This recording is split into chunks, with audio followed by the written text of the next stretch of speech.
The Morning Invasion. Ready for this? What? On Star 88. Ladies and gentlemen, give it up.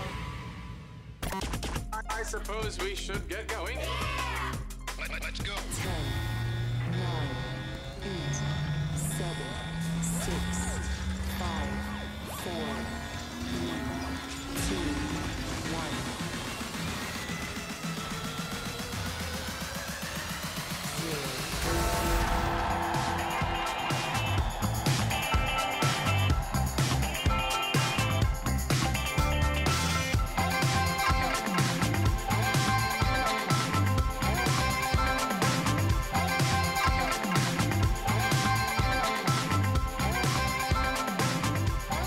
Guys, today's Friday. June 1st, 2018. We made it, guys. We did it.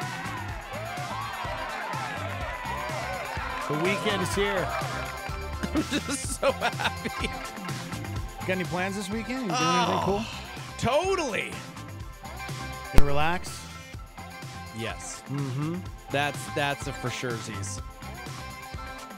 Welcome That is a to for it. surezies. Dex and Steve-O, live from the Dreamstar Remodeling Star 88 Studios. We're live on Facebook and YouTube at Star 88 FM. Good morning, everybody. Thanks for joining in. You guys, huge part of what we do here. We appreciate and love you guys so much. Got a huge show for you guys. Huge show for a Friday. Sam Swan will be joining us for a little while. Mm-hmm. And we're going to talk about donuts because it's National Donut Day. I'll take it. I'll take it. I don't touch them anymore, man. No more. Yeah, I was just thinking about that. Actually, I had some Petersons. They bought some. It was the moistest cake I've ever had. It was a lemon cake, and it was so moist. Ugh. Gross. And he slid it next to me, and I said to myself, I want you. I want you so bad. And so I peeled the top off. Uh-huh. I sliced myself a slice. Cut yourself a slice. And I threw it in Bill's face. Nice. Now I ate it. Oh. I ate it, and then I sliced myself another one, and I ate it. Dude. Woo! You just need to come live with us then. Woo! You want to be on a strict regimen? Just come live at the Jeter household. Yeah, it's hard with Bill. Because I'll tell you what, on the flip side, my family got home from vacation, and my lovely bride decided she was going to start doing keto. Oh, yeah, keto. Which essentially means for one meal a day at least, I'm going to be doing keto. Oh. Ketosis, bro. That's like the big one. I'm sorry. It's like just as big as Atkins was back in like the 90s. Yes. Yesterday we're at Target trying to find pea strips. Oh, pea strips. Woo! Like, what? Yeah. Because you have to, know when you're in ketosis or whatever. See, that's, and I'm like, that's where I'm having I can't do the keto diet. It seems too complicated. It's I feel like I have exhausting. to take like a class on I how have to a lot do of it. friends that are doing this, and they use apps and all kinds of stuff, and I'm like, you know what? I'm just gonna eat whatever. I had a McGriddle this morning. Yeah, well, I mean, you're a size 33. Oh. Almost a 34 like me waist, you know? Okay. So that's the difference right there. Oh. I mean, you're growing up, man. I mean, your body isn't like it used to be. It's not. When you were But here's the thing. 37. I'm cool with that. I'm comfortable in my own skin. Good. No matter how big and stretchy it gets. Yep. You'll get those stretch marks, man. Okay. Just wait for it. It's happening. I just don't have time for this. Yeah. Wait, you come talk to me when you get that first stretch mark, okay? Okay. Then we'll talk. Okay. You don't even know yet. Weird. It's weird. Shout out to our boy Joe in Salt Lake. What up, buddy? Salt Lake City. Yeah, Man, dude. That's like Europe. He posted a video this week of himself playing some guitar, rocking some Thrice, and I was like, I love that. Oh, man. that's cool. He's a good man. Right on. And to answer your thought about Salt Lake, yes, it is, and I want to be there always. You want to be a Mormon, don't you? No, dude. It's just like a cool. I dig it. You know what? It is a beautiful city. I will say that it's beautiful, but Yeah. it's definitely like being in another country for sure. Different rules. People are super nice. Yeah. Wow. That just- sounds terrible. I think everybody has to be in bed by 9 o'clock Right. every night. You're not allowed to roam the streets after 9. It's crazy. Yeah. You know, like you can drive I think they even drive on the other side of the road there. Just like they do in Europe. That's not true. No, it's true, guys. That's not true. It's true. It's really cool until you realize about halfway through that you're kind of living in the Get Out universe. So, and then you're like, I see what's going on. I need to leave as fast as possible. Yeah. Yeah, no, it's beautiful there. Beautiful city. You got the Utah Jazz and Yeah, that's fun. got a lot going on. Yeah. Yeah. Speaking of the NBA, Game 1 happened last night, guys. LeBron, I take my hat off to you. And Thank you. I'm not going to. I'm not going to take my hat off, but Thank you. Oh man, I have so much respect for that guy now. He's ridiculous. He's one of the greatest of all time, and he's the reason why they almost won the game last night. But they didn't. The Warriors won. LeBron scored 51 points. Yeah. Top 5 all time for most points scored in a finals game. He, on the sad list, is the only one on that list whose team lost the game because he literally has to do everything by himself. Chrissy and I were not friends last night. Like, I don't want to watch basketball with her because she played basketball all the way through high school. She was supposed to play in college, but then thankfully she decided she wanted to be in a band and like dudes. I got to go. Okay. What? Can't leave me hanging like that. bro. Sorry. Just, whew, squirrel. So I don't like watching basketball with her because she's fundamentals. You know what I'm saying? WNBA. And I'm going, WNBA. yeah. Oh my gosh, that was the travel. Oh my gosh. So when when Braun stepped in front of KD, like instantaneously, she was like, oh my gosh. Oh, they better get this right. And I'm going, dude, this better still be on KD. Please, please. I get it. His feet were moving. I don't care. I just want LeBron to get a win, please. Nope. Sorry, man. I blame J.R. Smith. Yeah, that's his fault. And They lost George the game Hill for before sure. him. Yeah, George Hill. Yeah. Could have just sank that free throw. And Yeah, he could have done it, man. I get it. The Golden State would have had 4.2 seconds to develop a play and try and win the game. But I mean, Yeah, it went into overtime last night. It was, Yeah, I was it was a mad. pretty good game. And overtime was terrible. Yeah, it is. Overtime was terrible. Once they went up by like 7, I was like, no, that's the game. Mm-hmm. That's the game. They're not going to recover. Because poor LeBron's been doing everything by himself. It was a lot of fun, guys. I had a No. great time watching it, except for Bill's Wi-Fi.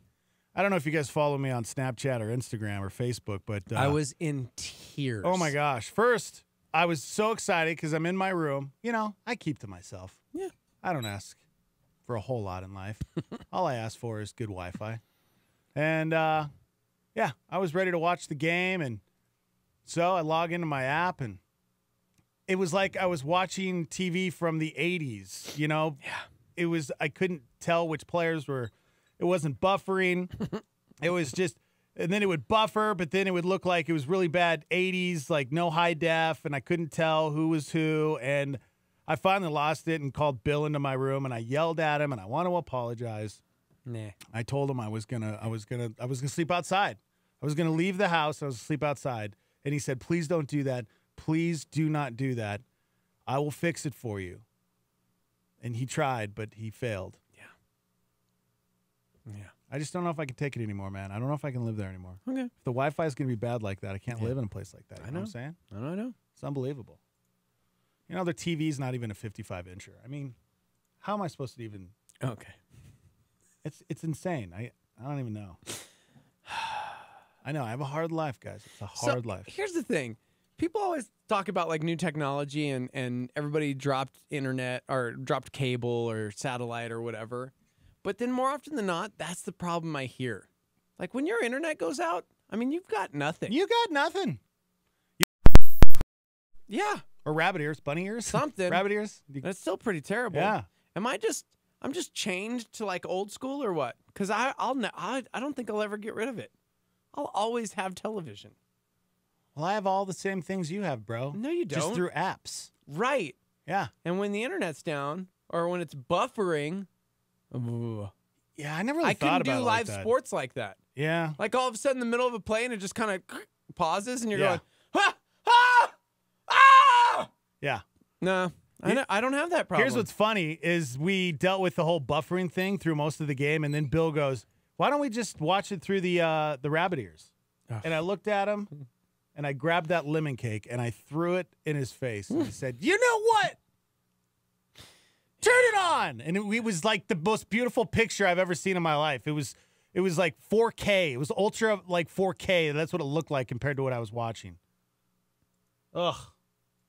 Yeah. You know what? I can't live in America anymore. Oh, okay. I was just about to say. I'm going to Canada. I bet they don't have Wi-Fi I'm with problems. Joe. He says you need a spoiled brat spanking. What? You sound like a brat. Yeah, Bill does. No, you. Oh. You sound like a spoiled brat. Your first world problems are starting to annoy everybody. Okay, I'm sorry. All two of them. Maybe. All two people that are complaining. Maybe Peterson should call Dr. Phil. I don't know. I mean, that's what happens, right? Please get on an episode of Dr. Phil. How Oh funny my would that gosh. be? Yeah, I would be the next guy that, they can't get out of their house. Oh my gosh. Please get on Dr. Phil. Oh, my gosh. You guys can call in. Phone lines are open, 505-338-3700. And if you could keep your radio down when you call, because I can't handle it when you guys have the radio on. Wow. Such a prima donna on this Friday.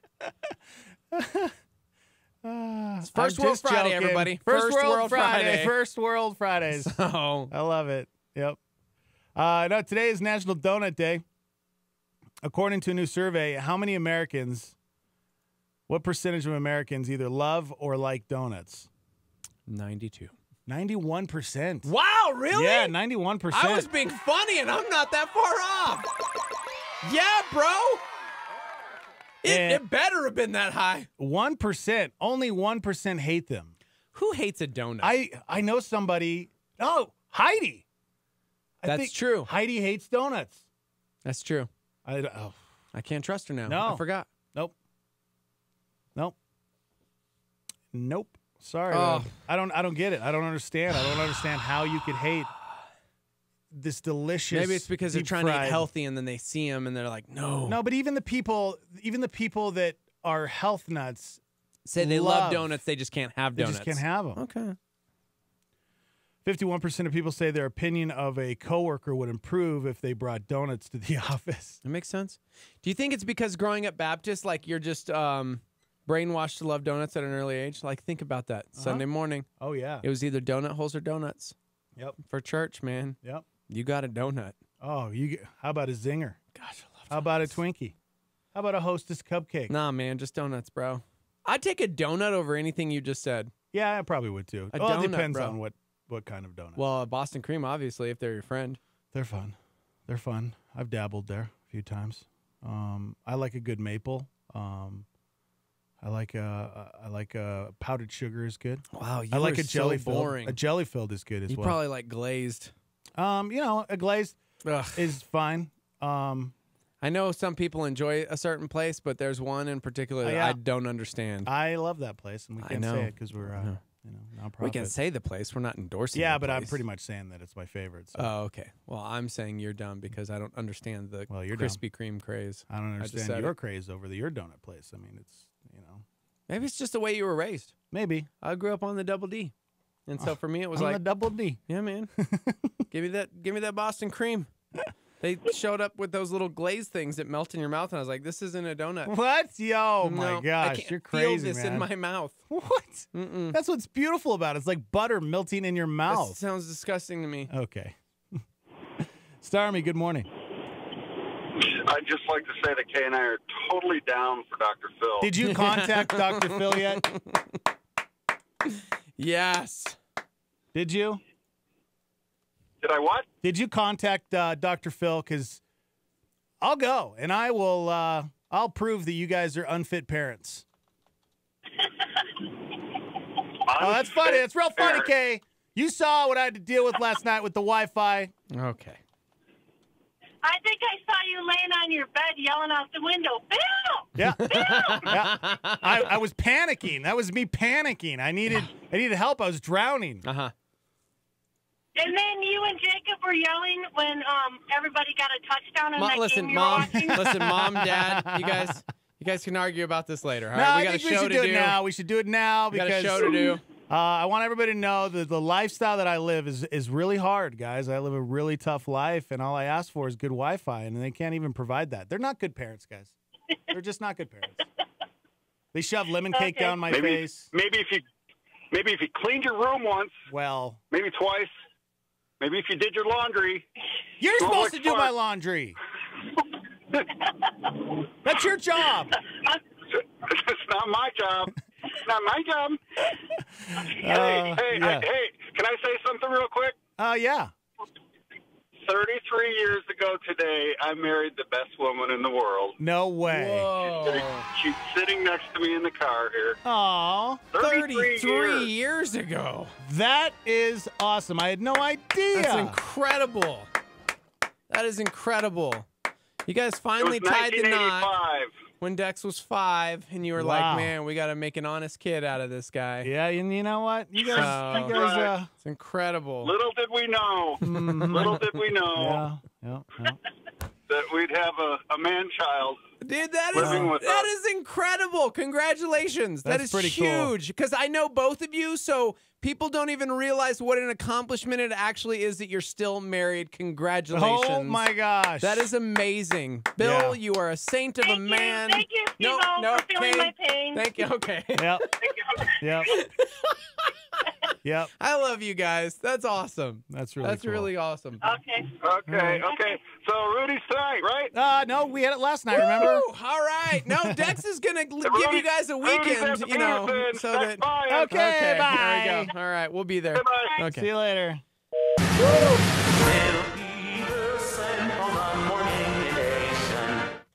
33 years. 33 years. Yeah, but you're right, man. Last night, they put me right in the middle of their arguments, and I just feel so uncomfortable. Stop it. I feel so uncomfortable, it. you know? Mm-hmm. Welcome to the show, everybody. It's Friday, June 1st. You guys can text into the show, 505-585-LIVE. That's our live line number you guys can text in. You guys can also call it and leave a voicemail. We got some more donut facts for you coming up on the show. It's National Donut Day. Apparently, people who wear glasses really are more intelligent. I'll tell you why and how that's possible.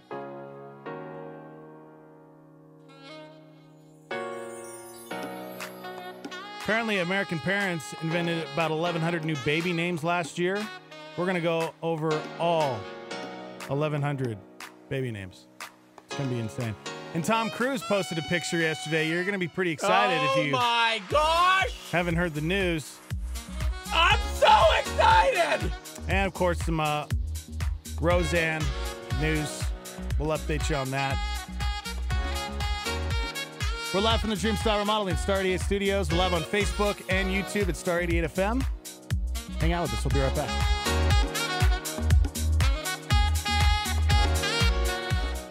Pastor Jack Graham and a Star 88 Supernova.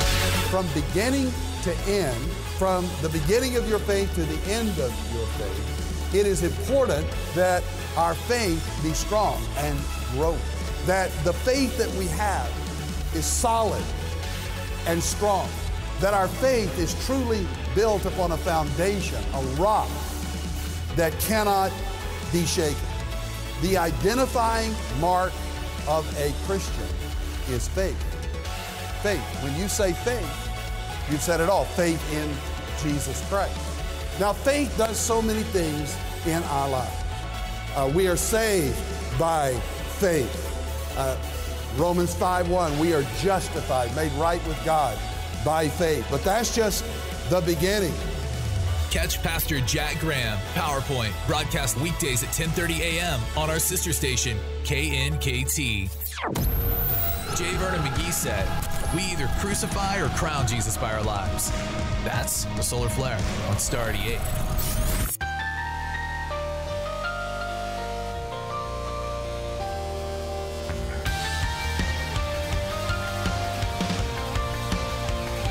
Come to the ring, taking me round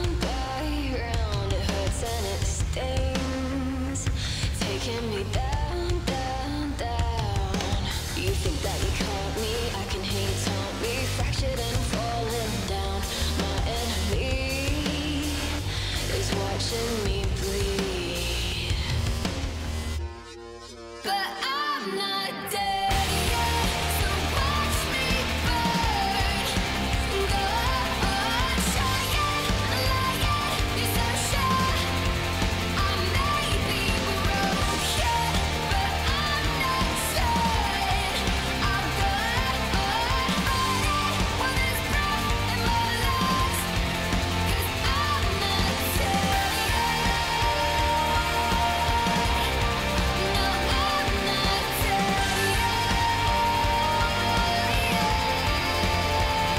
Every day that I'll be counted out, you stand at my grave, already breaking ground. But I don't think you know me, there's a side you don't see, then I hadn't made it out. My enemy, I'll watch you bleed. But I'm not dead yet, so watch me burn. Go on, show it, lie it, you're so sure. I may be broken, but I'm not sad. I'm good on what is broken in my life, 'cause I'm not dead yet. No, I'm not dead yet. I'm still awake. I won't go away. It's gonna take more than you can break.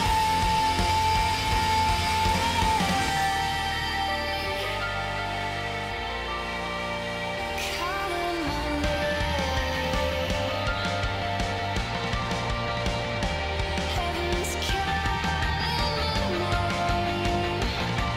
But I'm not dead yet, so watch me burn. Go on, show it, lie it, you're so sure. I may be broken, but I'm not sad. I'm good on what is broken in my life, 'cause I'm not dead yet.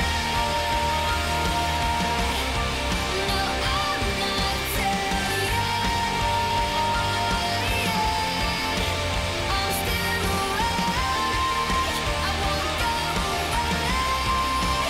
It's gonna take more than you can break.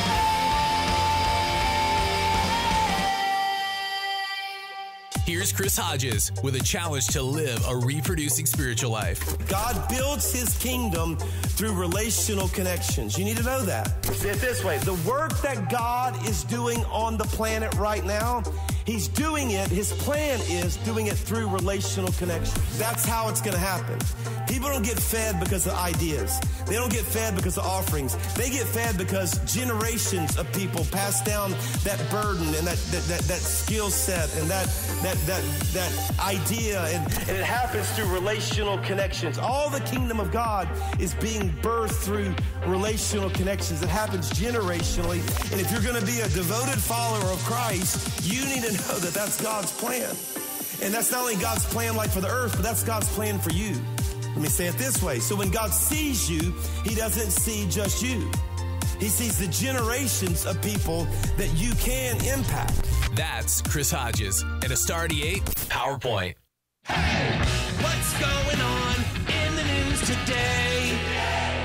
Trump considering commuting the prison sentence for former Illinois Governor Rod Blagojevich and pardoning Martha Stewart. Both have ties to his former reality show, The Apprentice. He's also tweeted that he's pardoning controversial commentator Dinesh D'Souza. The meeting between Secretary Pompeo and Kim Jong-chol went well, the State Department said, adding they made progress. No immediate word on what that progress is, but Pompeo in a tweet called the talks substantive and about priorities for the potential summit between President Trump and Kim Jong-un. Spotify CEO Daniel Ek says the goal is to keep hate speech off the platform, not to punish or even name individual artists. What's left of Alberto still causing problems with flooding in several states. Samantha Bee has apologized and said her use of a crude term to describe Ivanka Trump crossed a line. Some key allies, including the EU, will no longer be exempt from new U.S. tariffs. Mexico plans tariffs on U.S. steel, apples, cheese, and grapes.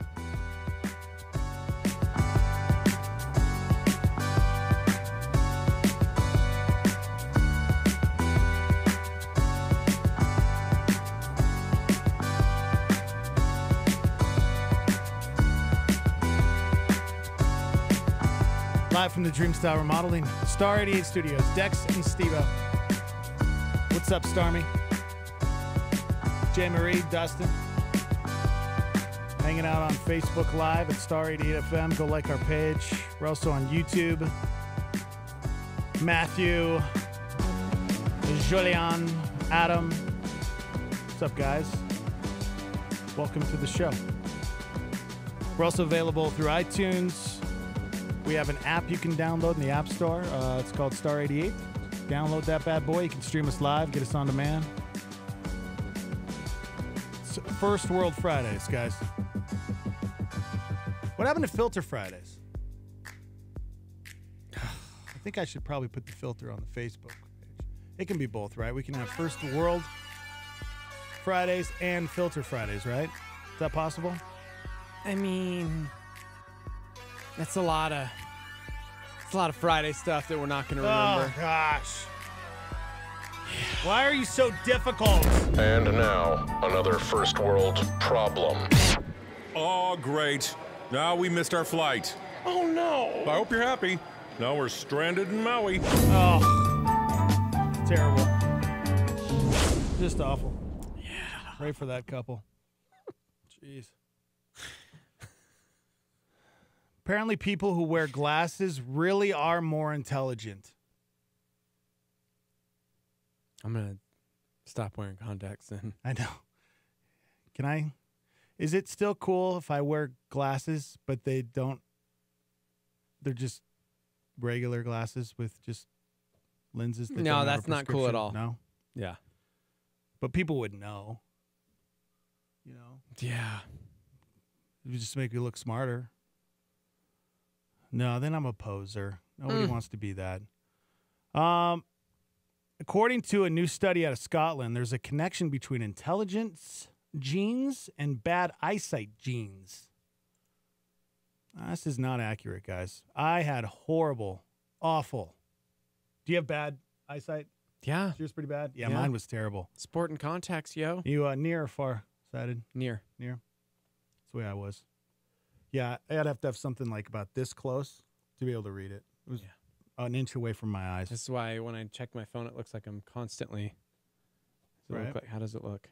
Does it look like I'm? Well, you have contacts in. Taking a selfie in. That's right. It's true. You can. I can totally see. Yeah, You're right. Eagle vision, man, with those contacts. Woo! The researchers found people who were more intelligent were 30% more likely to also have the genes that made them need glasses. Huh. Yeah. Think about now. I don't know. My mind's going there. Westerns. The guy that always wore the glasses was like the doctor. Oh, that's true. Right? In movies. In movies, yeah, in movies. I don't know what it was like really back then if doctors wore glasses back then. Well, maybe too, that's but why it's the stereotype, because glasses meant you were smart. That's why jocks made fun of the old Four Eyes. Yeah. Because they were nerds and they were intelligent. Yeah. I'll never forget. I was in third grade when I got my first pair of sunglasses. Or it's not sunglasses. Well, you know what? They were sunglasses. I was so excited because, you know, when you go to the eye doctor, you get your eyes checked and you get to pick out your glasses. I picked out these sweet aviator glasses. No. And they were the ones when you went outside, they would turn into sunglasses. Oh, you got pedo glasses? I got pedo glasses. I thought they were the coolest thing ever. I was in third grade. I have never and will never. I'm sorry, guys. Those like shade tinter glasses. Yeah, I was so excited. Every time they offer me those, and I'm like, hey, man, what are you trying to say? Why would I ever wear those? Yeah, well, in your third grade, the doctor convinced me how cool it was. Like, listen, dude, do you like sunglasses? Yeah, I like sunglasses. Well, these are basically sunglasses. And when you're inside, they change back to normal glasses. But when you go outside, the sun tints them. And I thought it was the coolest thing. So I'll never forget. I was so excited. I'm sitting there in class, and all of a sudden my mom shows up. And she was holding the glasses. They had come in. And I just remember I could not wait to just show off my glasses. So my mom marches over to me. I have this huge smile on my face. I put the glasses on, and everybody starts laughing at me. Oh. It was awful. I got made fun of the rest of the day. It was worse even when I went outside, because then they would turn into sunglasses. Yeah. And yeah. Yeah. Yep. Then you were just too cool for school. Yep. Mark Gates punched me in the gut, and I fell over. You Knocked the remember wind out of me. everybody. Yep. You remember everybody's first and last name. Heck yeah, man. Heck yeah. Yeah, I'll never forget. Thanks, Mom. Thanks for bringing those glasses to school and embarrassing me. Okay. Gosh. But, man, I could see. Made you who you are today. I could see so well. Oh. Dustin said he had the same thing, but they didn't tint. They just stayed dark. They just stayed dark, He even said, inside? I was a dork. But ain't nobody messing with Dustin. Come on. Yep. Good dude right there. Mm-hmm. Felicia says some of us can't wear contacts or sunglasses, so we have to get those transition lenses.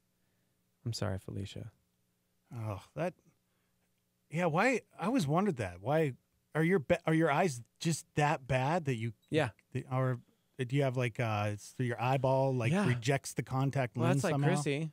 Really? Yeah, I mean she can, but it's like, would you like a pair of contacts? $9,000. $9,000? She has terrible eyesight. They're like this What? big. Yeah. They make her look like the wasp. Like they're just, yeah. They're like the She mostly wears the glasses. Coke bottle, like. Yeah. Man, she can't blink or she'll like cut her eyelids off. They're so big. I've always heard about those. Yeah. Yeah. And how I'm uncomfortable like, they that's were. weird. Mine are so cheap. Nah. Yeah. Man, I got the LASIK done about 10 years ago. I think probably a little over 10 years ago. And I went from being seriously blind as a bat to 2015 vision, which is, I think, I don't know, 2010 might be the best that somebody has. I think 2015 is what I have. It's perfect eyes. Yeah. And they haven't gotten worse. I can't see at night, but the trade-off, I would rather be able to see during the day than the night. Wait. It's not a I have big deal. incredible vision. I can't see it during night. the day. Yeah. When the sun goes down on Yep. my side of town. Yep. Yeah. That It's, lonesome it's okay. feeling. It's all right. I'm all right with that, Yeah, when you're driving, Is that it's real? tough. You can't see at night? It's not as bad as I'm explaining, but it's bad. It's a lot darker. Everything gets dark. Yeah, and when I'm driving at night and the oncoming traffic is coming at me, the headlights are like little starbursts, and so it's kind of distracting. But I can still drive. I haven't got into a car accident yet, so I think I'm okay. But yeah, it's definitely darker. But yeah, man, LASIK. Telling you, it's one of the greatest things I've ever done. Yeah.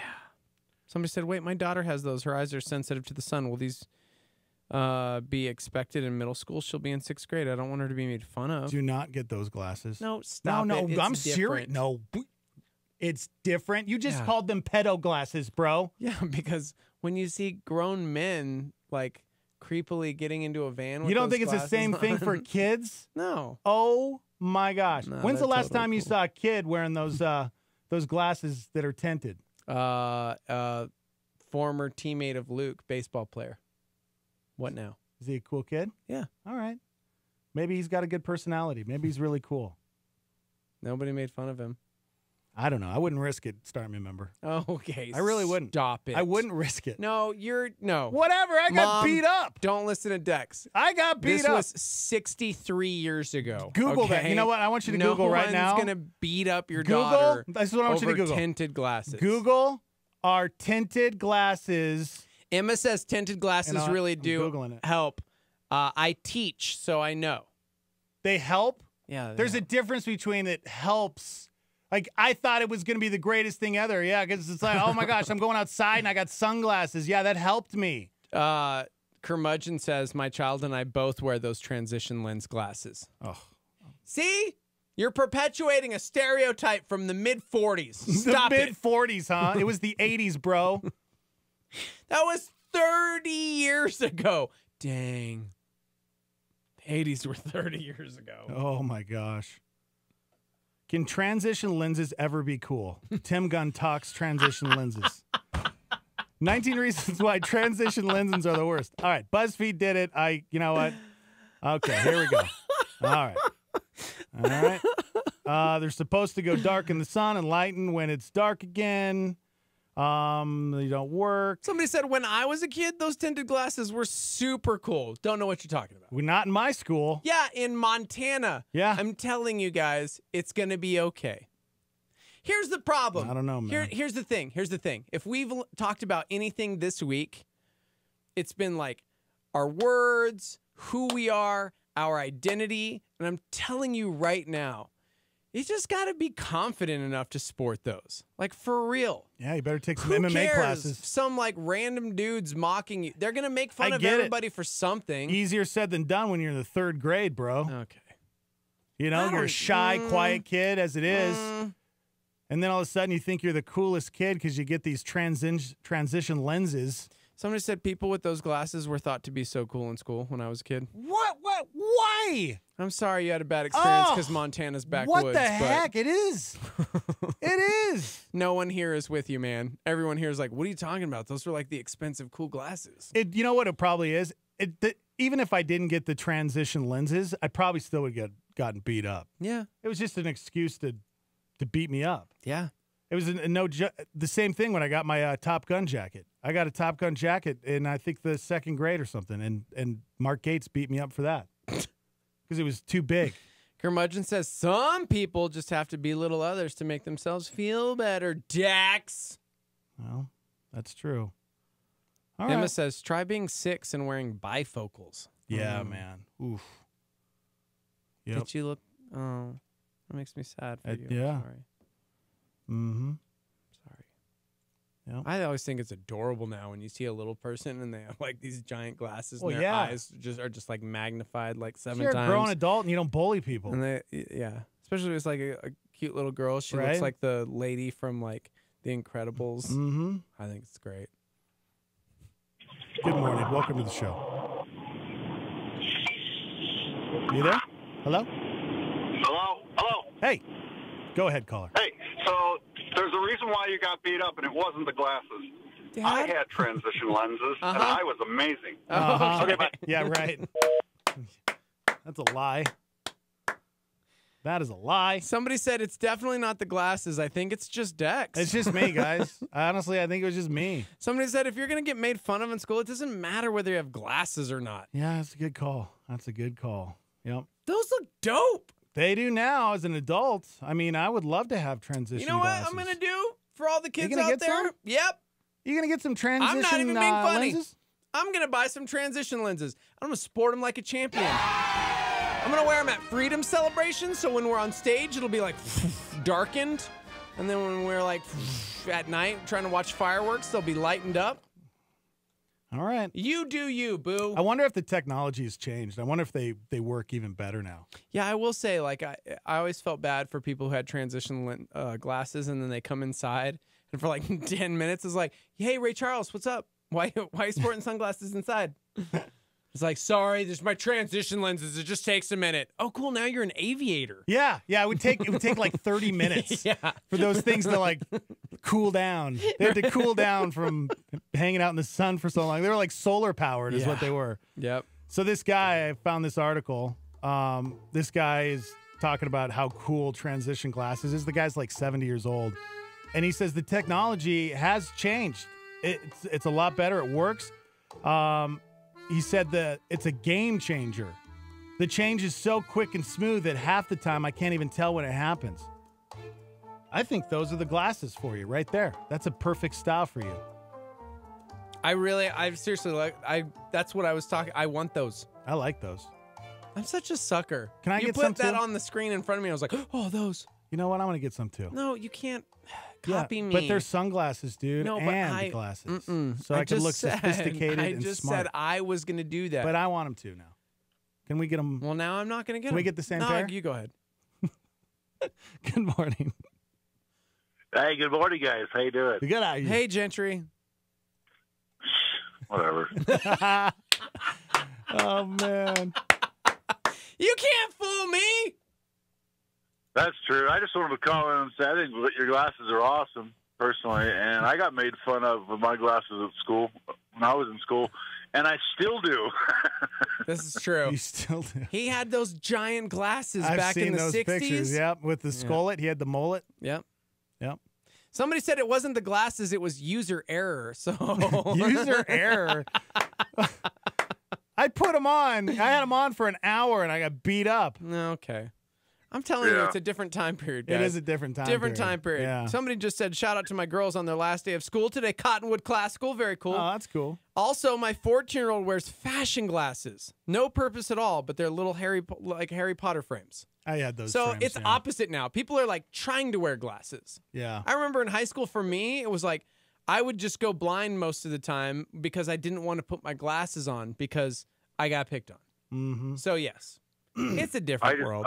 I think it's a good idea that you go ahead and get some glasses. I'm going to get some fashion glasses. Get some fashion. I'm going to stop wearing Transition contacts. glasses, I'm going to yep. get those cool transition glasses. Look at those. Those are great. Are dope. Whoa. Okay, I'm getting some. Yeah, I would stay away from the transition glasses. Okay, I'll try. Yeah. What about those All right. for basketball or just sports in general? You know, they give you those athletic glasses. Those are awesome. Well, yeah. I'd wear those 24/7 As an adult, sure. But that's the thing, right? Landon, he wore glasses up until about a year and a half ago, and he was told like he should get those for basketball. And I said, no, you're not wearing those because you're going to get beat up, bro. Okay. Same thing happened to the kids that wore those back in the 80s. They got beat up. No. Mm-hmm. Well, you know, I mean, there are some kids where that could be a good thing, you know, toughen up a little bit. Okay. Well, I don't know if that's how it No. works anymore, really. Not at all. All right. Thanks, buddy. Later, Gentry. You know, to be fair, Starmy, I bought 2 pair of glasses this year. And I haven't worn them in some time because every time I wore them to work, everyone made fun of me. Oh, my gosh. You got bullied at work? Yeah, by you dumb. I don't Safety know. goggles. Oh. My clear frame glasses. My gosh. That I had to wear because I can't see. Oh. You know how old these contacts are that I'm wearing? But no. Stormy's like, oh, Steve-O's building in like wood shop today. Cool. Oh, look at Steve-O. Where's he going with those safety goggles on? Oh, my gosh. I didn't even realize that we did that to you. Yeah. Look, those are the glasses right there. Those are them right there. Yep, I found them. Those were real. Oh, my real gosh. glasses. I'm sorry, man. No, it's too late, man. No, It's I too really late. am. I threw them in a fire. Oh. And then I was like, wait! I mean, they looked like safety glasses. They looked like safety glasses. They did. That's cool. You know, and I'm sorry. You should have told me that you felt like you were being bullied. It's your fault, actually. That word gets thrown around a little too much. So don't say that. I changed my mind. Let's not have this conversation. I was not bullied. I'm a grown man. Well, I could handle but hey, it. okay, well, grown men and women can get bullied all the time at work. Yeah, they can It get bullied, happens. but you can respond differently than... That's true. That's true. I'm saying. Good morning. Welcome to the show. Turn that radio down. Hey, this is Mark. This is Mark Gate here. Dick, why are you telling people I punched you? Wow. Oh. Mark Gates, huh? My fists. Yeah.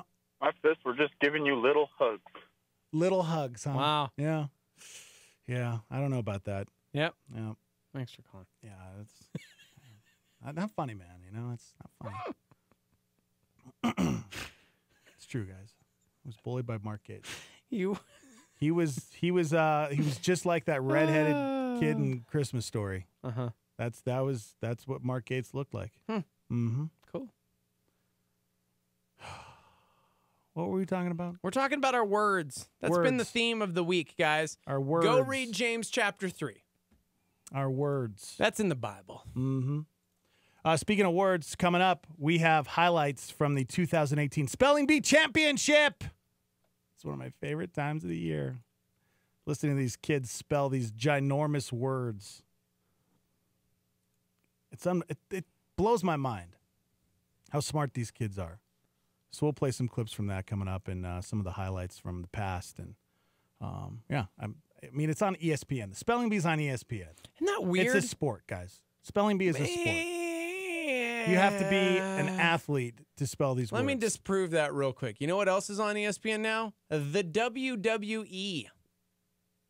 What? That's not a sport? That's not a sport. Oh, you kidding me? Those are like the greatest athletes ever.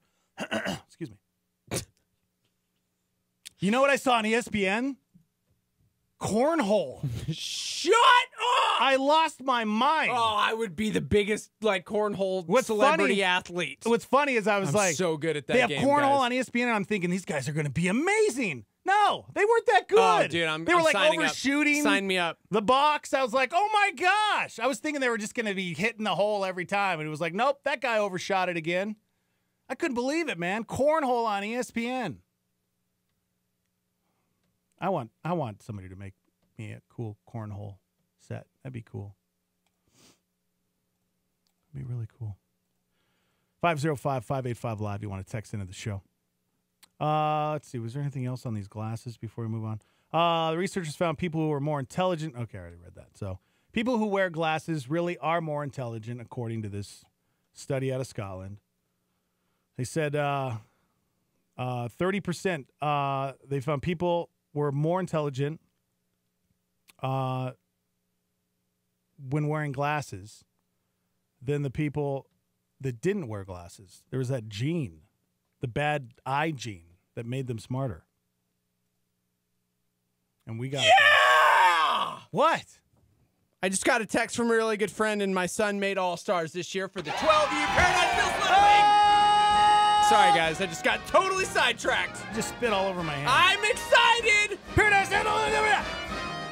It's 12U, man. If they win state this year, like they won last year, we go to Waco, Texas for regionals for the Little League World Series. Yeah! I had no idea. That's cool, man. We got to take a quick break. That's awesome. We got to take a You quick break. you gonna take a phone call? You gonna call? Maybe. That's cool. Congratulations. 505-585-LIVE. You want to text into the show. We're also on Facebook Live and YouTube Live at Star 88 FM. Morning. Paul, what's up, dude? Felicia. Happy National Donut Day. We'll talk about that spelling bee when we come back. What else we got going on this morning? Oh, Tom Cruise posted a pretty sweet photo yesterday. We'll tell you all about that.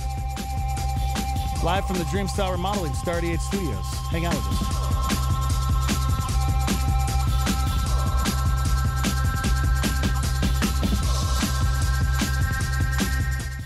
Deep roots is crucial to spiritual revival. If all of your Christian growth is top growth and not under the soil, you won't be able to stand the heat of the summer, so to speak, the persecution, the tribulation.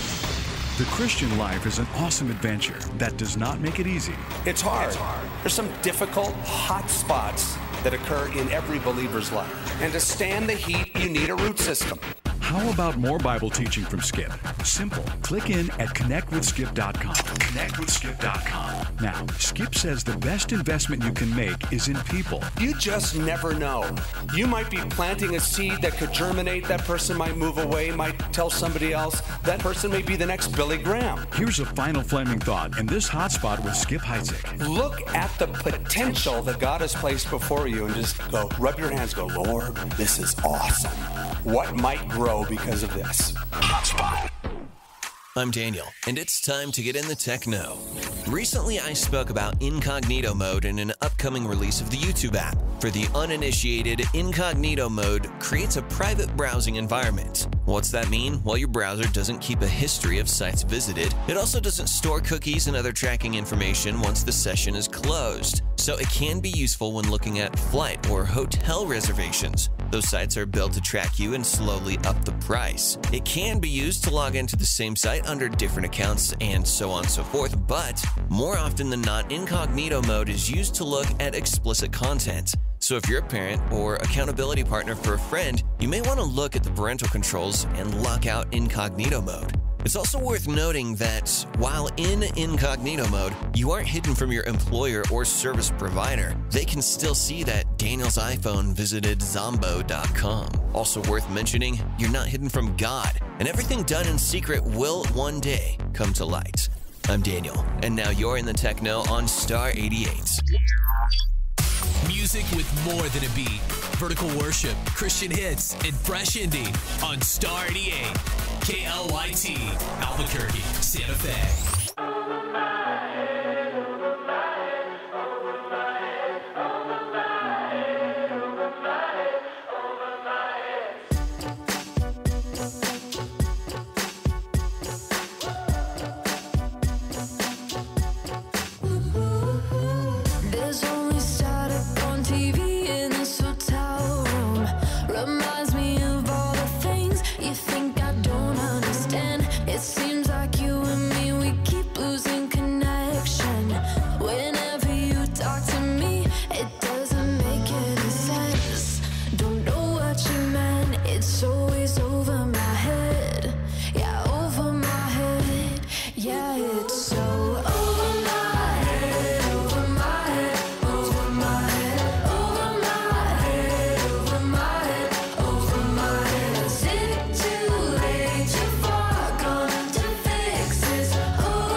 Station with Dex and Steve-O.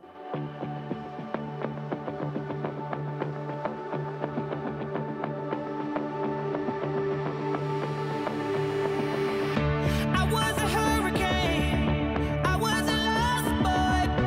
I was a runaway. Oh, I could fly when I was 10 years old. When I was 10 years old.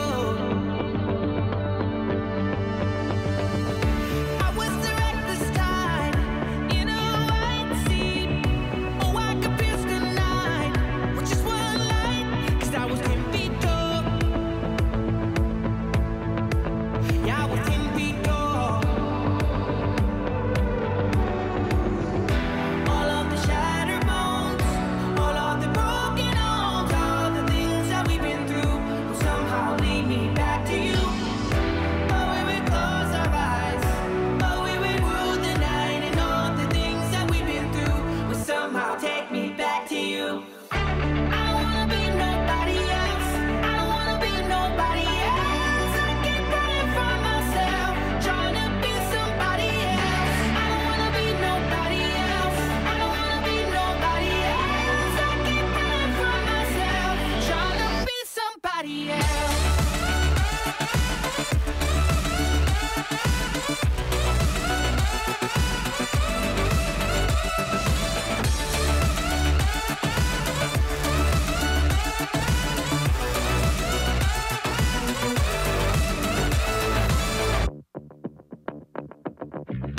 You were a blazing heart in a cold world.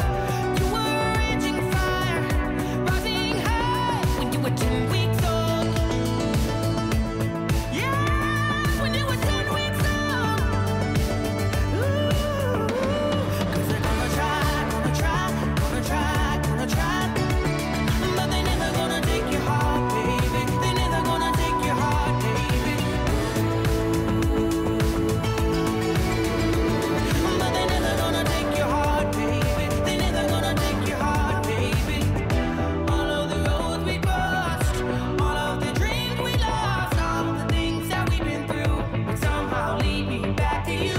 When oh, you were shining bright, oh, you would own the night, and all the things that we've been through would somehow lead me back to you. I don't wanna be nobody else. I don't wanna be nobody else. I keep running from myself, trying to be somebody else. I don't wanna be nobody else. I don't wanna be nobody else. I keep running from myself, trying to be somebody else.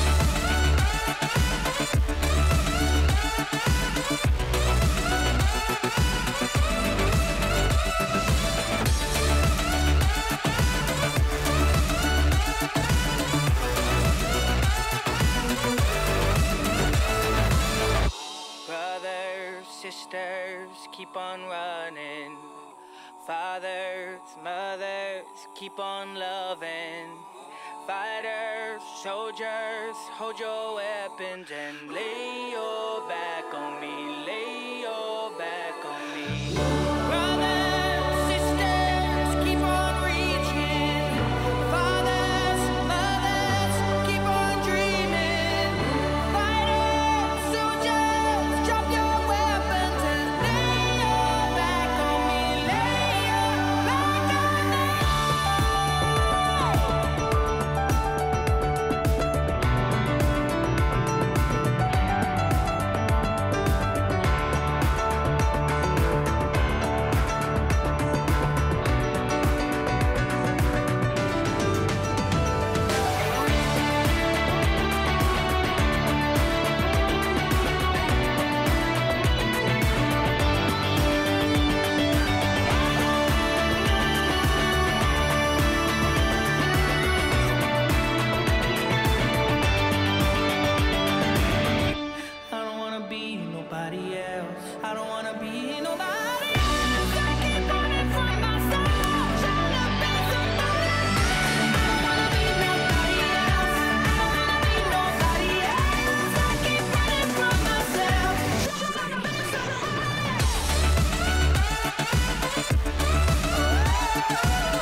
Morning Invasion with Dex and Steve-O. Hi, how are you?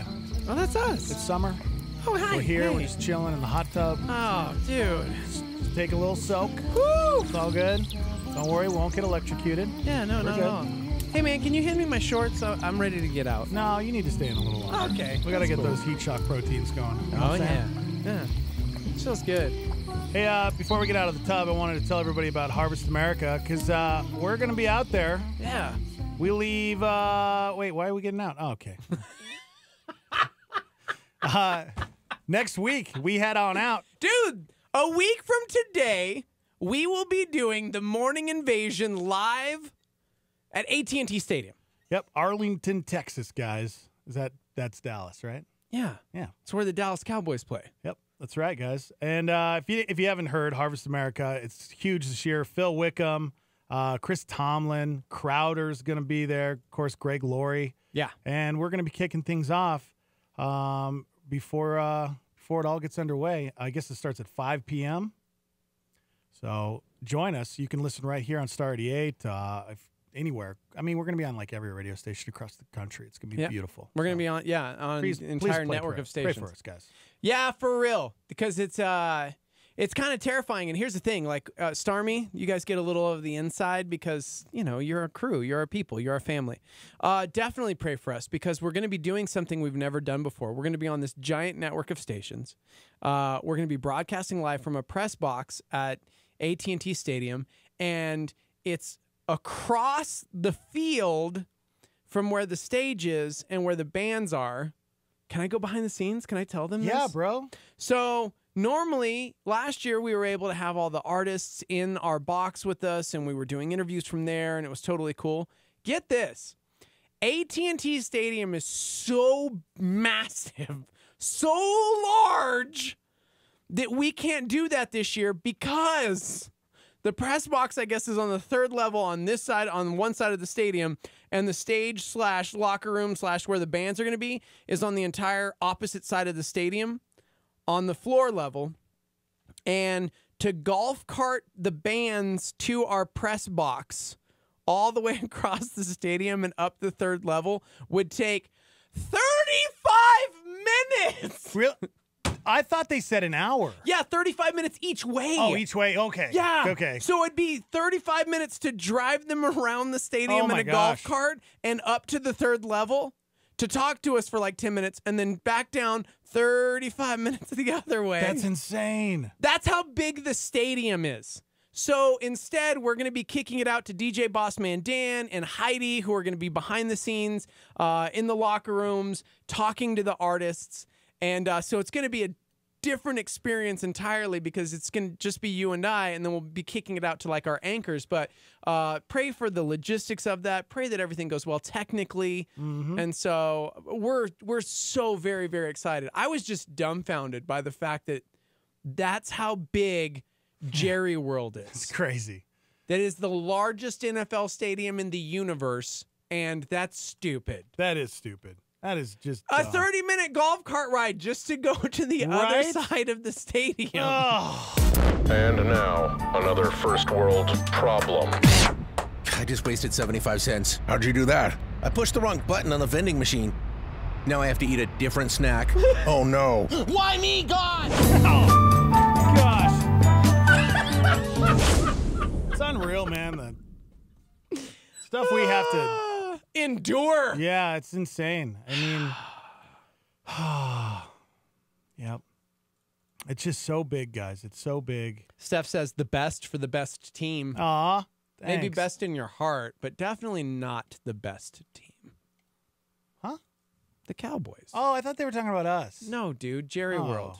The stadium. Darn it. Definitely not talking about us. That felt good for a second. Okay. I thought they were talking about like our team here, man. You know what? You're right. That's cool. But this is the biggest undertaking that Greg Laurie and crew have ever had because the size of the stadium and what they're doing. How many people fit into that stadium?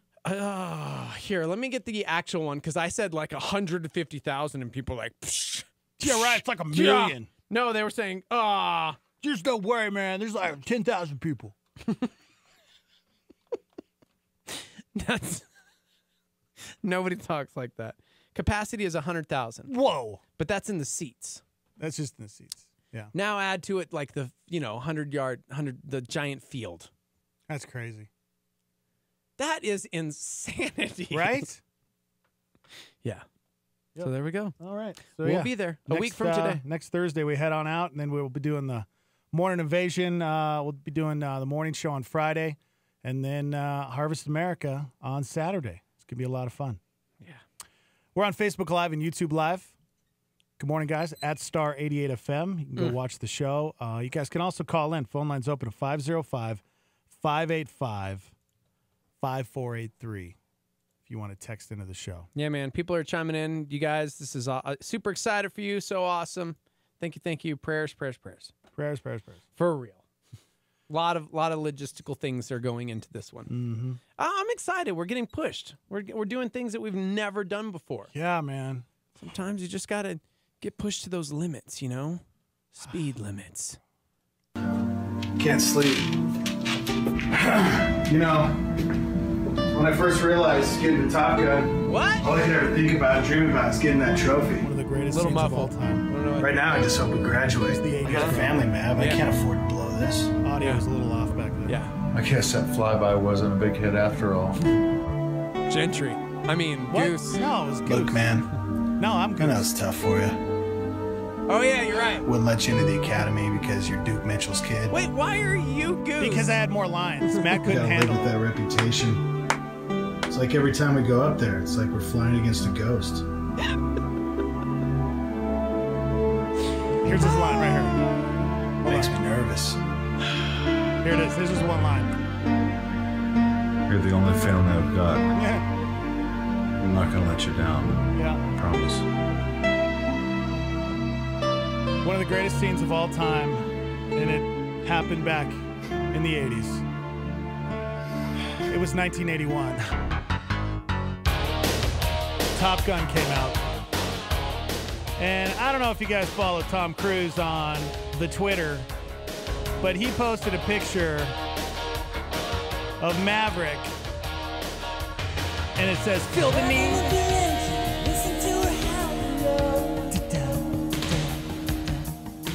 Oh my gosh. When Steve showed me this, I got chills. Instantly, man. This is going to be great. Top Gun 2, day one, kicked off yesterday of filming. Did you look up the cast to see who they got? No. You could do that and get back to me. I'd really appreciate it. Be awesome. What is it with you? Just want to serve my country, be the best fighter pilot in the Navy. Sir, you want to know who the best is? That's him, Iceman. Oh, is Iceman going to be in it? Are they going to get Val? I'm checking right now. It releases July 12th, 2019, a little over a year from now. It's called Top Gun Maverick. Ooh. I think it's so funny we keep talking about like nostalgia taking over because this is definitely nostalgia taking over. Mm-hmm. But let's be real. Love him or hate him, politics and crazy, weird beliefs aside, is anyone cooler than Tom Cruise? I don't think so, honestly. Right now, IMDb has a list of the full cast. Oh, what do we got? So far, Tom Cruise. Oh, wait, they just started filming yesterday. He said day one. That's all they have on IMDb. Are they just filming his parts? It's all it's got on IMDb. You got to be kidding me. It's literally day just one. Literally just Tom Cruise. What? Yeah. Why? I don't know. Okay. But here's the thing. I'm hoping and praying that when nostalgia hits like this, that they don't just do it for the money, but there's a good concept or a good idea in place. Well, yeah, that'll be the case because that's the only reason Tom Cruise would do something like that. You would hope. Yeah. I mean, case in point, yesterday, Jason Momoa on his Instagram announced that he pulled out of the Crow film. Mm-hmm. They were doing a reboot of the original film, The Crow. He was set to play Eric Draven, the lead, and said, "Sorry, guys, script isn't there. Like, it's just not." And he said, "I've waited 8 years to do this. Might have to wait 8 more, but it's just not. It's not there." Bill and Ted went through that too. Yeah. So I'm glad that they're at least thinking about those things because you don't want to. It's like besmirching the legacy, if you will. Like with anything. Think about it. How many times have we done that? Like the Morning Invasion in Ministry. Like bro, let's do this. Okay, why are we doing this? Why are we asking why? Let's just do it. Why? Sometimes you just got to just go for it. You should ask those whys. Those whys are so very important. Oh, they are? Yeah. Okay. Yeah. Somebody said, I don't like Tom Cruise as a person, but as an actor, he is awesome. You know him personally? Top 5. You know him personally?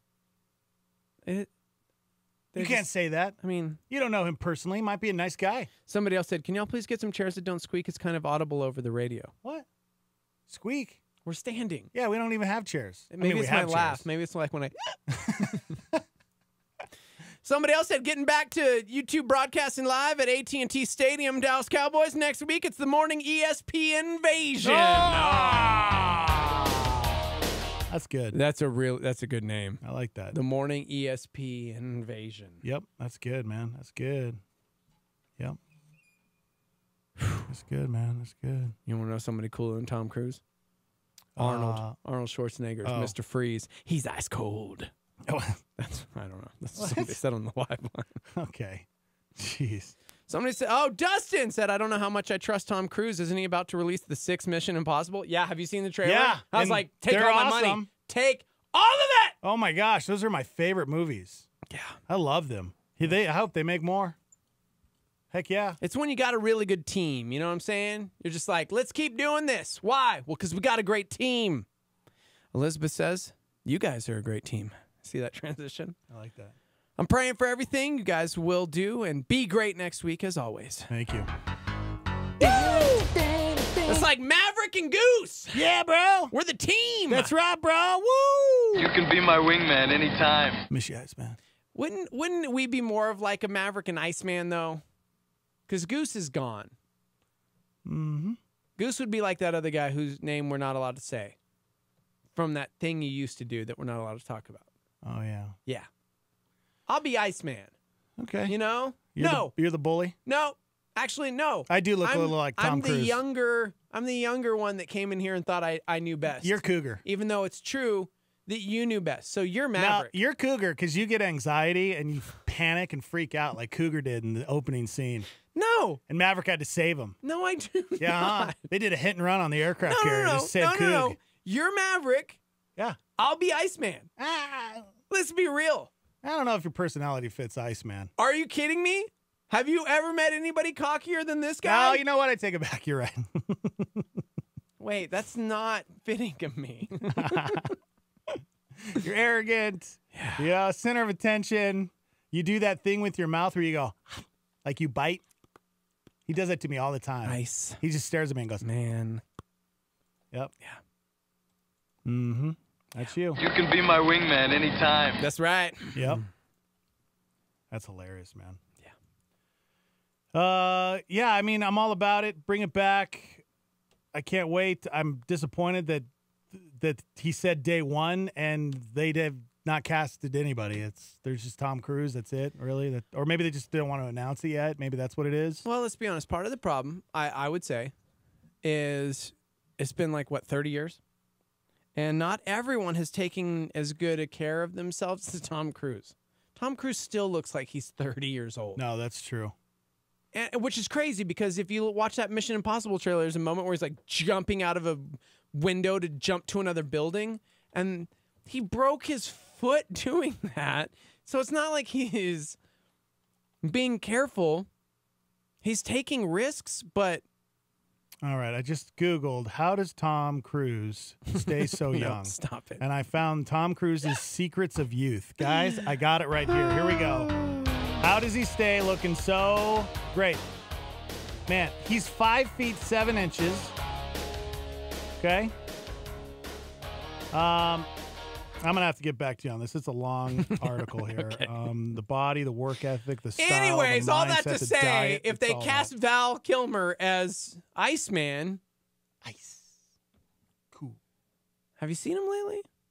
I you know you got to take care of yourself, guys. Was it throat cancer is what he had? He had something going on. Remember, he couldn't talk? He couldn't talk.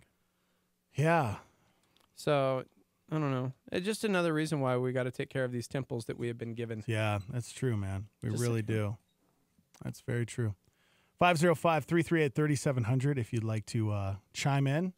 If you could bring a remake, what remake would you like to see made from the 80s? Nope, that's the not. topic. No, because we're out of them. They're literally. There's got to be another all one out being there. remade. Okay, name Willow. that.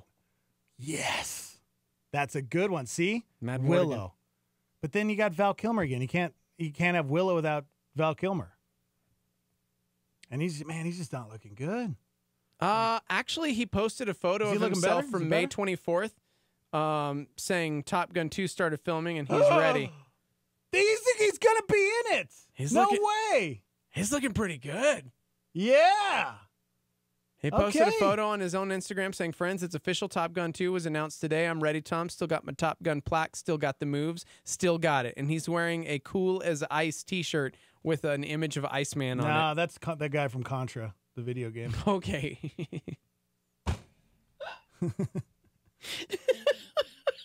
Seriously.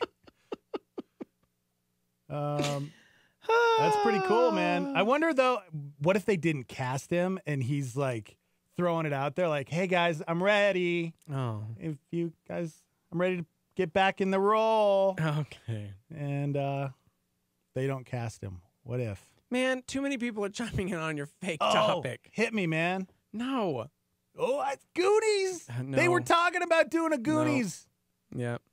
That was the same situation with Josh Brolin. They like threw scripts at him, and they were like, "Hey, we want to do Goonies too," and he was like, "Nah, it's not good enough. Come back to me when you have a good script."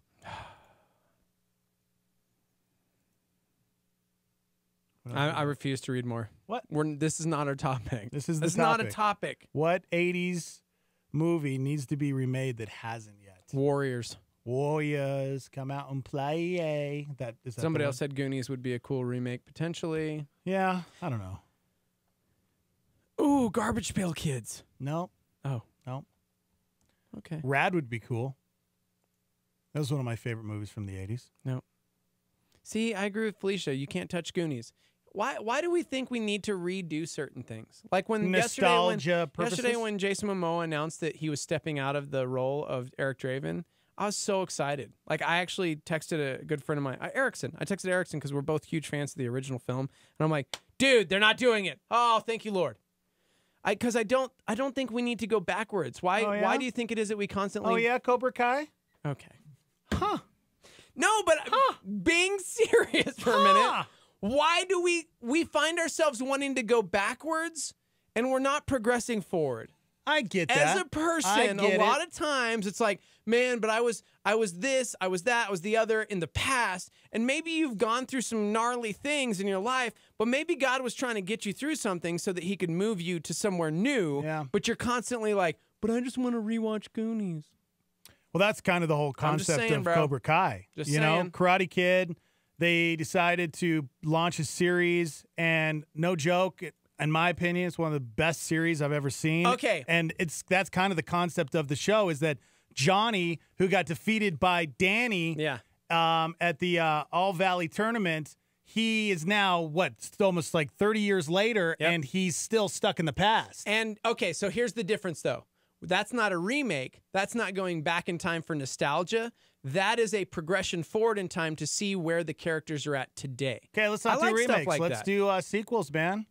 What needs to be turned into a series? Because the way they did Cobra Kai was that they integrate Karate Kid and Karate Kid 2 so well into it. Yeah. If you are a fan back in the 80s of those movies, oh my gosh, it's one of the greatest things Look at ever. Creed. Creed is another great example of like not going backwards, but still telling an interesting enough story. And Sylvester Stallone was nominated for an Oscar for his role because it was so outstanding. So I think there's a way to go forward with the character without having to like just rehash. Well, See, cyclical, bro. Don't get stuck in that cycle. But it's kind of like sharing a testimony, right? All the bad experiences that we've gone through in our life, we have to come to a place where we are comfortable to share those with other people, to share what God has done.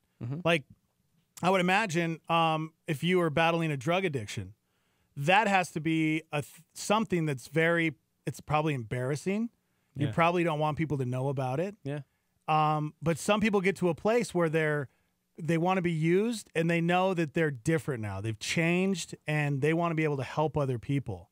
And that's how you got to look at it. You know, you can move forward, but you can still take the past and use it. Matt Gentry. Matt Gentry. We seriously had him on a few weeks ago. We did a Three Amigos reunion, and he talked about that very thing because he battled alcoholism hard, and I had no idea as a friend, and I felt horrible because I was like, wow, you were so good at that I had no idea that was going on in your scene that I life. played with Gentry and I, he was drunk, and I had no idea. That's why he couldn't handle more than 2 lines. Right. No, seriously, I had no Crazy, idea. right? And then he kind of went away, became reclusive for a bit, got sober, got his life back on track, got back right with Christ, and now it's like he can't wait to tell a story. And I'm like, man, I love that because he's free from that addiction, from that sin, and now it's like, dude, I got to share because I want other people to know that they don't have to be trapped in that same cycle. Yep. This all started with Top Gun 2. Oh my gosh, guys, it's happening. Day 1, Tom Cruise tweeted a picture. Oh, feel the need of Maverick just looking off into the distance with his sweet aviator glasses and flight suit. Oh, guys. Telling you. I thought we were going to break. I really want. I'm going to look up Top Gun jackets. No, do not do that right now. Top Gun jackets. You don't need. This is what happens to you. I need this, rabbit guys. hole. There it is. You don't need that. I had this exact one when I was in the 4th grade. And I'm willing to bet you that thing's going to cost you $400. Watch, click on it. Oh, look at how Just see how much it is. Just see how much it is. Come on. Beautiful. I believe in you. Okay. I believe in you. Oh, you know. Oh my gosh! I thought I was going high with $400. $800. Why would anybody need? Nobody needs this jacket. For speed, bro. Come on, dude. Nobody needs this jacket. Oh man, you'd be the coolest kid on the block with that one. I will say, when you and I took a flight, remember we got to take a flight on that bomber, and they were like, "You can buy one of the jackets only because you took the flight." I'm like, "Heck yeah, man!" And they're like, "It's only like however many hundreds of dollars." Yeah, so it was like, a few $100. No one needs this jacket. Yep. All right, we got to take a break. We're hanging out live on Facebook and YouTube at Star 88 FM. You guys can be a part of the show. 505-338-3700. You can text Stan at 585-LIVE. That's 505-585-LIVE. All right, when we come back, some pretty sweet audio from the National Spelling Bee. Next from the Dreamstyle Remodeling Star 88 Studios.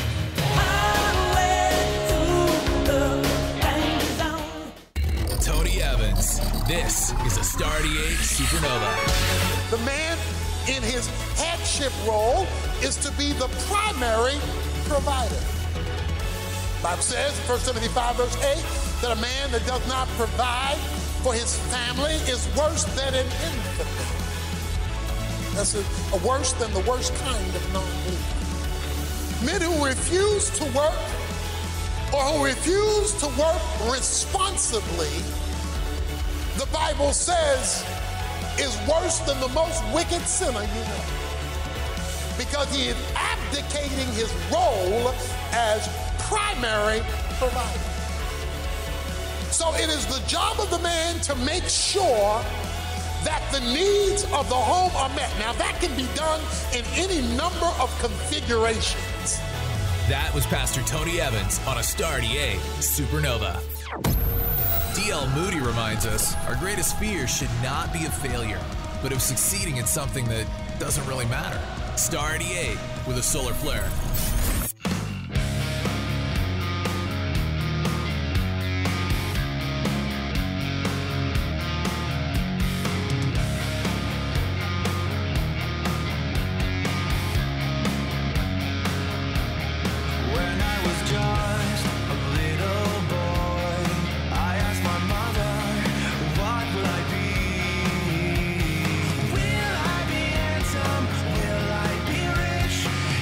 She said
Exposing the enemy. Here's a Star 88 PowerPoint from Pastor Jimmy Evans. We live in a world with an evil devil, and he's laying snares for us. He has a method. He has a plan. As surely as God has a plan for your life, the devil has a plan for your life too. And this exposes him. Your word is a lamp unto my feet, a light unto my path. The wicked have laid a trap for me, but I'm going to walk according to your precepts. When you're walking in the word of God, this is what you look like in the spirit realm. You may not be devoured. Your marriage may not be devoured. You may be attacked, but you're going to stand and you're going to overcome. You may be attacked, but you're going to be victorious because the devil cannot defeat this. You're going to defeat him. He's your adversary, but you're going to defeat him. That's Jimmy Evans on a PowerPoint from Star 88. What's going on in the news today? Trump considering commuting the prison sentence for former Illinois Governor Rod Blagojevich and pardoning Martha Stewart. Both have ties to his former reality show, The Apprentice. He's also tweeted that he's pardoning controversial commentator Dinesh D'Souza. The meeting between Secretary Pompeo and Kim Jong-chol went well, the State Department said, adding they made progress. No immediate word on what that progress is, but Pompeo in a tweet called the talks substantive and about priorities for the potential summit between President Trump and Kim Jong-un. Spotify CEO Daniel Ek says the goal is to keep hate speech off the platform, not to punish or even name individual artists. What's left of Alberto still causing problems with flooding in several states. Samantha Bee has apologized and said her use of a crude term to describe Ivanka Trump crossed a line. Some key allies, including the EU, will no longer be exempt from new U.S. tariffs. Mexico plans tariffs on U.S. steel, apples, cheese, and grapes.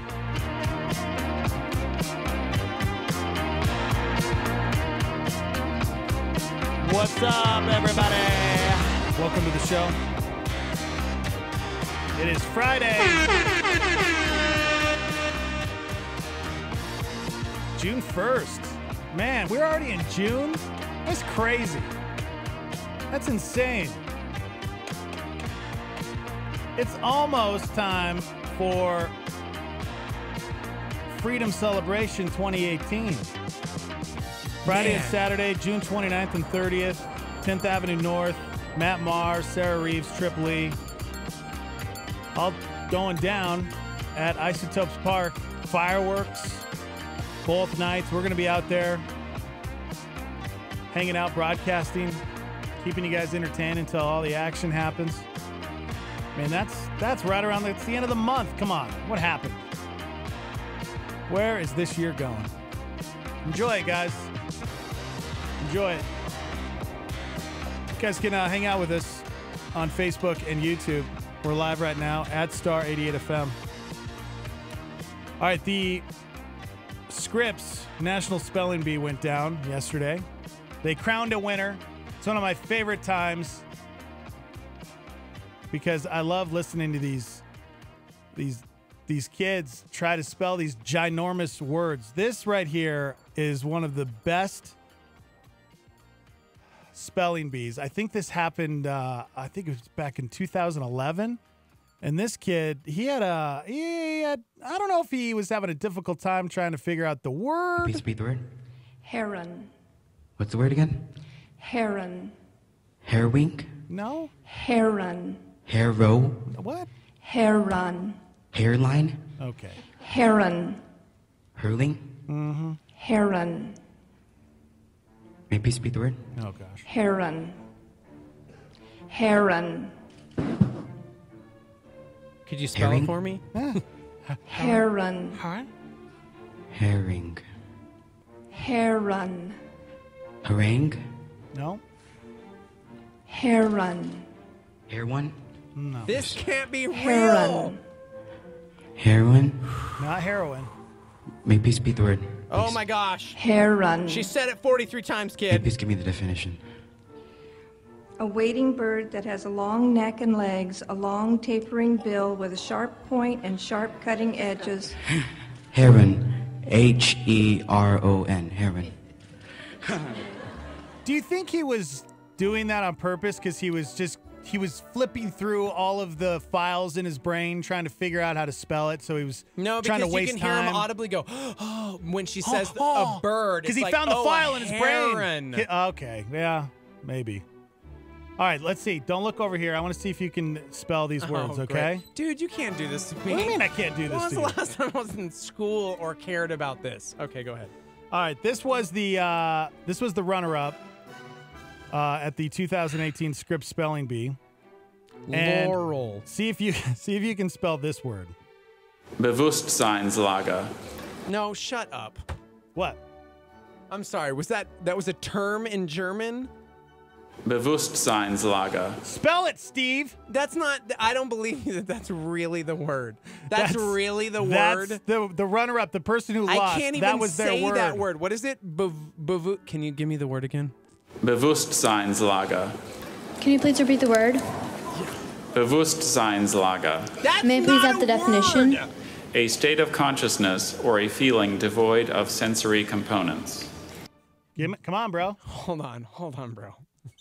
Okay, you've been looking at the computer this whole time. Can you even tell me the first 5 letters? Don't look at it. Oh. Bewusstseinlager. B-E-W. That's all I'm going to give you. That's all I remember. Yeah, exactly. Come on. I've never even heard this word before in real life, except for like the villain in Indiana Jones. Hey. 9! What do they... Bewusstseinslage! What do they say? Sound it out, bro, okay? Bewusstseinslage. Bewusstseinslage. I just gave you the first 3. Bewusst. B-E-W. Okay, B-E-W. Woost. Woost. Bewusst. Woost. Not worst. Woost. But is it like a Wooster? So it'd be like Worcestershire sauce. Oh, like worst. Yeah. Bewusstseinslage. Bewusst. B-E-W. U. Yep. S. Yep. T. No. 2 S's. You know what? Let's just have this girl spell it. Well, she spelled it wrong, but. Can I have all the information, please? It's a noun. It's from an originally German word. Bewusstseinslage. B-E-W-S-S-E-I-N-S-L-A-G-E. See, she would have got it if she didn't. Oh, she forgot the S. Bewusstseinslage is spelled B-E-W-U-S-S-T-S-E-I-N-S-L-A-G-E. Thank you. Thank you. Yep, that was the runner-up right there. She came really close to spelling it, but I would have gotten like it wrong Steve-O, anyways because I was going to spell lager at the end, L-A-G-E-R. Oh, okay. There's no R. Bewusst. That's. You know what makes me really mad? That guy that's like, sorry, it's actually spelled. You dumb 12-year-old, and you're like, you know what, bro? You got the word in front of you. You've never. Bewusstseinslage. Bewusstseinslage. There's no way you would have gotten that. You're right. All right. Well, this Nobody was... spelled it right, by the way. Really? The Starmie tried spelling it as well. Literally, no one got it. Okay. Okay. Here is the winner. I can't even pronounce his name. Karthik Namani. Okay. Namani? Spell that. Karthik Namani. Karthik? Yeah, spell that. C. Nope. Well, it was like, is he like Karthik? Like, Mom, pull over, I'm Karthik. I'm Karthik. Okay, moving on. Okay, here was his word. Karthik Namani. Oh. If you spell this next word correctly, that's not we will declare you the 2018 Scripps National Spelling Bee champion. Perfect. Yeah. Woo. You got this, kid. Pop it. What's the word? Koinonia. Oh, shut up. Koinonia. That was the winning word? That was the word. K-O-I-N-O-N-I-A. Koinonia. That is correct. Biblical, bro! Wow, Biblical! Man. That was the winning word? That was the winning word. Gosh, I feel like such a champion right now. Koinonia. Give me Koinonia made the definition. Intimate spiritual communion and participative sharing in a common religious commitment and spiritual community. May I have the language of origin? Greek. Koinonia. Jesus. K-O-I-N-O-N-I-A. That's not even fair. Oh my gosh. Wow. That's crazy. They like handed that word on a silver platter. That's not even the same. Yeah. Okay. That's so stupid. Bewussteinslager and then koinonia. And koinonia, really, oh my bro? Gosh. I spelled that in 3rd grade. Thank you, Bible study. Bewusstseinslage. That's not even English. That's insane, man. That is insane. Come on. Seth said that's not even on the same level as the German word. Right? Oh, gosh. Paul said this is like Alex Trebek on Jeopardy. He's always like, Psh, no, actually, you moron. The answer is... All right. Cameron says this needs to be on a T-shirt. Can I have the origin of language? Yeah, Jesus. That's beautiful. Hey, good morning. Welcome to the show. Good morning. How are you today? Good. How are you? Excellent. There was a Christian, I can't remember if it was the band or the album name that was Koinonia back in the See, I'm telling you, not even the same level. Wow. Like if I can spell the winning word, you picked the wrong word. Right? Bewusstseinslage. Bewusstseinslage. I'll tell you what, right now, there's some random dude who's like brewing up an idea for a brand new place here in town called Bewusstseinslage. All right, thanks, man. All right, let's go back to 2011. This was the winner. Do I win anything? I got the correct word for the championship. Dude, you just won Samson on DVD. Oh my gosh, There you go. that's all I've ever wanted. Okay. Let me give you another word here, okay? You ready? Let's see if you really are a good speller. I'm not. I just know Jesus words. Symotricus. Shut your mouth. What was that? Symotricus. Can I have the definition, please? Yes, thank you. That's Having the hair wavy, as in, there is considerable debate among musicologists about whether there is a causal relationship between Bon Jovi's most awesome tunes and the band's Symotricus era. Ooh. Symotricus. Wow, Symotricus. Is that like my hair? Symotricus. Watch. Let's show off our hair, Dex. Go Nope. ahead. Is your hair Symotricus No, I got like bedhead mine? right now. It's like I don't like to take my hair. Symotricus. Symotricus. Symotricus. Come on, bro. Can I have the language of origin? No, I can't give that to Well, you. I need to know that because it'll help me determine whether or not it's a Psy or a Psy. It's Hawaiian. It's Hawaiian? Yeah, it's Hawaiian. Symotricus. Yeah, it's an ancient Hawaiian word. Symotricus. That's not true. You're not helping me because that determines whether or not it's a CY, Symotricus, or Symotricus, like S. Come on, bro. Symotricus. You C. got this. Okay. Y. Oh. M. Oh. Motricus. Sound it out, bro. Motricus. Symotricus. C-Y-M-O. Yes. Mot. T. Yep. Red. Shut up. R. Yep. I. Yes. Cuss. Chiss. Cuss. Chiss, no? Oh. Symotricus. You're cheating for me. C-H.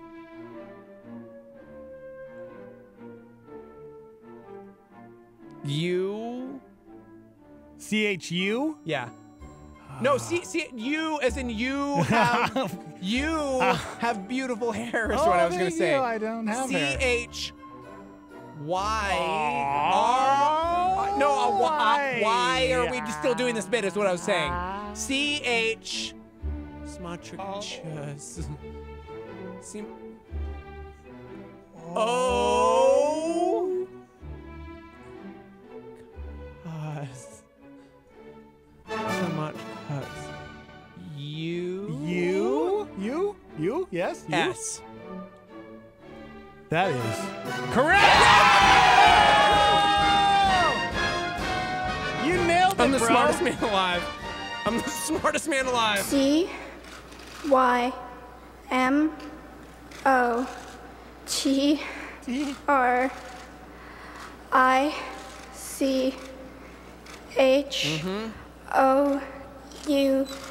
Yes, she won. Steve-O, you'd have won the National Spelling Bee back in 2011 with that word. Literally nobody got that one right either. Everybody's like chiming in trying to... You nailed it, bro. Yeah. You nailed that. First try. I also got another one. Somebody said I got a free donut this morning and a free donut coupon because I knew the trivia answer. What was Walt Disney's first full-length feature film? Oh. Snow White, bro. I knew that. Okay. Somebody says, is it a requirement to sound dead inside at spelling bees? They sound so monotone, it's killing me inside. Because they never leave the house because all they do is study words. No, not the kids. Oh. No, not the spelling bee guy. Well, yeah, he was the winner. He was one of them. You're on a roll. Let's do another one. We're going to go back to 2006. I don't want during to the keep Scripps doing National this. Spelling Bee. Okay, this was 13-year-old Catherine. She won after spelling this word. Carrie, since you were the only speller remaining in round 19, you will now be given the next word on the pronouncer's list, and if you spell it correctly, you are the champion. Ursprache. Ursprache. May I have the definition, please? An Ursprache is a parent language, especially one reconstructed from the evidence of later languages. Ursprache. Ursprache. It's like sprockets. Yes. Ursprache. Is it a language of origin? German. Ursprache. Ursprache. You are Sprache. S. Yes. Sprache. H? No. Ursprache. Sprache. SP? Yeah. R? Uh-huh. A? Uh-huh. C? Yeah. H? Yes. E? No. Duh. You got another one. Ursprache. May I have the language of origin, please? You can't keep helping me. Ursprache. Ursprache. Ursprache. That is correct, everybody. Oh, man. I can't keep doing this because if I get it right, I jump and that hurt. Oh. Be careful, bro. I know. Jeez. Just, All right, let's go to 2010. This girl, Elizabeth, was eliminated after missing this word. Ritadome. Ritadome? Ritadome? Come on, man. Ritadome? Welcome to the Ritadome. That's the Terradome. Ritadome. Sounds right. Can I have the definition, please? Yeah, bro. The part of the bark external to the last formed periderm. It's also called scale bark or shell bark, like on a tree. Can I have it in a sentence, please? The ritidome protects the inner vascular system of a tree. Ritidome. That's boring. She said it's boring? I think that's what she said. Ritadome? Ritadome. Okay. Ritadome. Ritadome. Welcome to the Ritadome. Okay, public enemy number one. You got this, bro. Ritadome. R. Yes. Ritadome. I don't want to keep doing this. No. I was just saying. Ritadome. R-Y. No, why can't I find the right letter is what I meant. Ritadome. Ritadome. R-H? Yo, yes. Yep. Y? Yes. T? Yes. Ritadome. Sound it out. Ritadome. Ritodome? Yeah. Ritodome? Whoa. Ritodome. Okay. R-H-Y-T. T? I meant A. I meant like Rita. Like Rita. Rita. Ritidome? Yeah. R-H-Y-T-I-D-O-M-E. You are correct. I don't even. This isn't even real. Okay. This isn't even real You're anymore. Right. It's not real anymore. It's not. Sounds right. Still got a quick sense of humor up there on stage. R-H-Y-T-O-D-O-M-E. See, she said T-O instead of T-I. That was a great guess. And again, that is 2 up and 2 down in this 8th round. And as you mentioned, the rule. Ritadome. I'm going to punch myself in the face. Ritadome. This is terrible. Ritadome. Somebody said stupid fake German words. This isn't fair. They're the hardest to spell. Somebody said Steve-O is the TMI spelling champion of the universe. Somebody else said this is epic radio, guys. It is epic. Somebody said, okay. Oh, Kingston got 2nd place in the Albuquerque Spelling Bee this year. Did? Kingston did? The word that brought him down was introduce. Oh my gosh, that's a hard word. I remember, I'm not even going to lie, I did one spelling bee. I was in the third grade. And they said, it was the very first round, and I was so nervous. And they said, your word is upon. And I'm like, a pond? A pond. A pond? A pond. A pond? No, a pond, like once upon a time. And I'm like, well, I just got here from Texas. Okay. A pond. A pond. I'm not joking. Like, we had just moved here from Like a pond in Lubbock, chess? Texas. And a pond. A pond in chess? A pond. I didn't have any of them frilly froofy like fairy tale things, man. So I was like, a pond. I'd never heard that word before. A pond. A-P-O-N. Oh. Am I right? Ding! And I'm like, oh! I'm never spelling a word again. Never! Not even joking, dude. That was my word, a pond. You were out, Third grade. I'll never forget it. I love it. Everybody laughed. And That's I was like, so good. oh, I just got out in the first round. First round. I'm a man. dumb. That a happens. dumb. It happens, man. U-D-U-M-B. It happens. All right. We got to go to break. Congratulations to that person who won. What was it? Karthik? That should be an easy one to remember. Karthik. Congratulations, kid. You can now spell words that you'll never use in life. That's right. Ever. All right, we got to take a break. We're live from the Dreamstyle Remodeling Star 88 Studios. I believe the Swan will be joining us when we come back.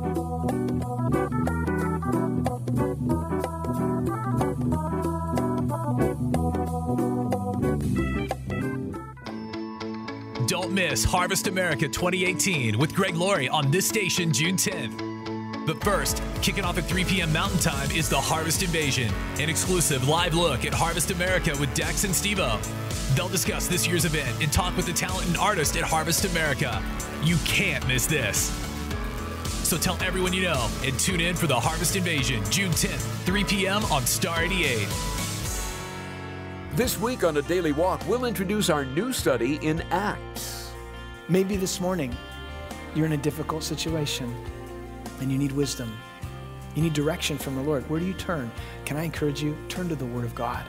Turn to the Word of God. Allow His truth to speak into your life, to direct you, to guide you. That is what Peter did here. It's a great example for us. Go through the book of Acts with John Randall on A Daily Walk. Sundays at 8:30 on the Mission Briefing. If it's true that God's Word is living and active, how do you put it to work right now? James McDonald believes it's up to you. So listen up. Things we do instead of removing sin that we think is removing sin. We seek a replacement. I don't do that anymore. Well, because I used to be a chain smoker, but now I never smoke. I just never stop eating. Or we go with a scenery change. Well, you left all of your sin somewhere else, and you think it's gone now. We think the problem's there, but we don't get victory over what's here, and we go right back into that again. Listen Up is a production of Walk in the Word, a ministry that's all about igniting passion in the people of God through the proclamation of truth. For Bible study resources and more, go to jamesmcdonald.com. Star 88, real radio for real life on KLYT, Albuquerque, Santa Fe.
The Morning Invasion with Dex and Steve-O. Mm-hmm. And Sam Swan, he's here, everybody. It's Friday. He's getting ready for camp. Yeah. Camp is it started? When does it start? It starts Monday. I leave today. In fact, I have to leave the show early today. I'm sorry. Oh, well, you know, camp is more important. And I got to head down to Civil's Baptist Camp, and I'll get stuff ready, and then the students' church groups will start showing up on Monday for the first week, man. That's I'm excited. Cool. Yeah, it's going to be great. Do you guys, do you have bunk beds, sleeping bags, campfire? No campfire. Oh, okay. Fire restriction. They got rid of the fire. It's too dry. Well, they have fires when we have rain, but we haven't had rain. So fire and kids usually don't mix. No, well. we usually have a perimeter. We start a fire, and sometimes we put out fires that they start. Oh, there you go. But we haven't had to do that in a long time. Only fire we're going to be seeing is the Holy Spirit fire. That's right. That's right. No? My gosh. We're also looking forward to some koinonia. Koinonia. And not some hookah-flookum or whatever that was. That German the word. Worcestershire sauce. Worcestershire. You know how that got its name, by the way? Worcestershire? Yeah, there was an old miner who came in from the mountains, and he put some on his steak, and he said, Worcestershire sauce. And so it just kind of stuck. And Get him out. Get him out. I'm not even turning around. I'm not even turning around. He's got to go. Sam. He's got to go. He lasted, what, a minute? Well, I said I had to leave early. Yeah. I'm trying. Perfect. You guys would probably know. What was the? I think it's a pretty big Christian camp, and it has fire in the name. What? That's the name of it. It's like there's like a student conference called Acquire the Fire. Acquire the Fire. Yeah, that's not. That's what I went to that when I was a kid. Oh, did you really? Yeah. Okay. Acquire the Fire. Yeah.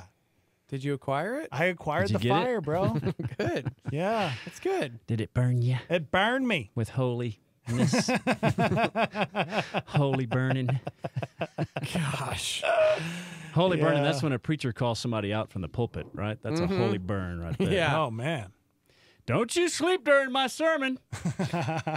You can't sleep during my sermon. I could if you didn't talk so loud. Yeah. Have you ever called anybody out because they were nodding off? Or No. sleeping? Oh, my gosh. No. Why would you? No. No, I wouldn't do that. Yeah, we had a pastor in the church I grew up in, and he would call out people that were nodding off. Really? Oh, yeah. That's funny. Well, there was only like 10 people there. Yeah. So it was very intimate. So when Yeah. somebody fell asleep, everybody knew that person was asleep. Oh my gosh. Yeah. Yeah. Mhm. I did see a guy clip his fingernails one time during the service. Yeah, that was kind of That's cool. interesting. Yeah.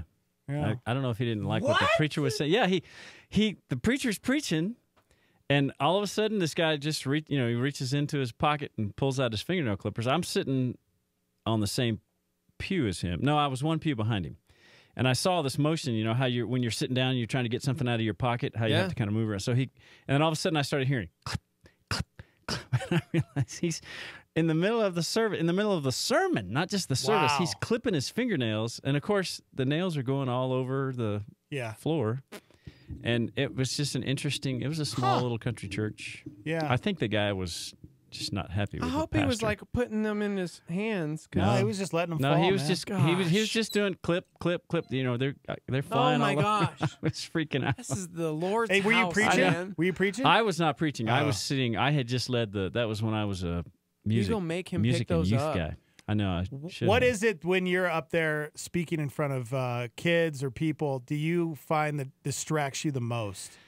Oh, for me, it's if even on the show, like if I was talking and telling a story and then you two started like talking, but like in secret, so people on the radio wouldn't know you were talking, it would completely throw me off because I would be like, wait, why are they talking and not listening to me? Yeah. So if I can imagine if you were out there preaching to a crowd and then somebody gets up and walks away, or you just notice people talking and they're not listening to you, that would completely throw me off. Yeah, I think probably the thing that throws me off the most is if it's something unusual. Like, with teenagers, I have a little bit of grace if they lean over and whisper to the person they're sitting next to, as long as they're not doing it back and forth. But I can even ignore that. That doesn't distract me. But if it's something crazy that happens, like if somebody's sitting there and there's like a mosquito buzzing around their head and they start swiping like this, that happened one time. I was like, what in the world is going on? And then I lost my place completely and I freaked out. Yeah. That's the worst, It has to be something that's kind of unusual that I'm not, because so many things have happened over the years that I've just kind of gotten accustomed to those type of interruptions. It used to bother me if somebody got up in the middle of my sermon. Right, yeah. When I was on staff at Calvary Baptist, we used to tease. They have like some of the folks who attended the services were like new believers, and they didn't understand. That it's better to get up and move when other people are standing, or like during the singing, you shouldn't leave anyway. But if you need to go to the bathroom or get a drink of water, that's a whole other issue right there. But everybody's seated and they get up and have to walk across several people and go. It's kind of like at a conference, in the middle of the conference, people will get up and move, and there's all kinds of movement. Well, that's kind of how the culture was at Calvary Baptist, because it was kind of a large auditorium, and you could kind of sneak out, especially if you were sitting in the wings. And when the first time that happened to me when I was preaching there, that was a weird, because that had never happened before. Yeah.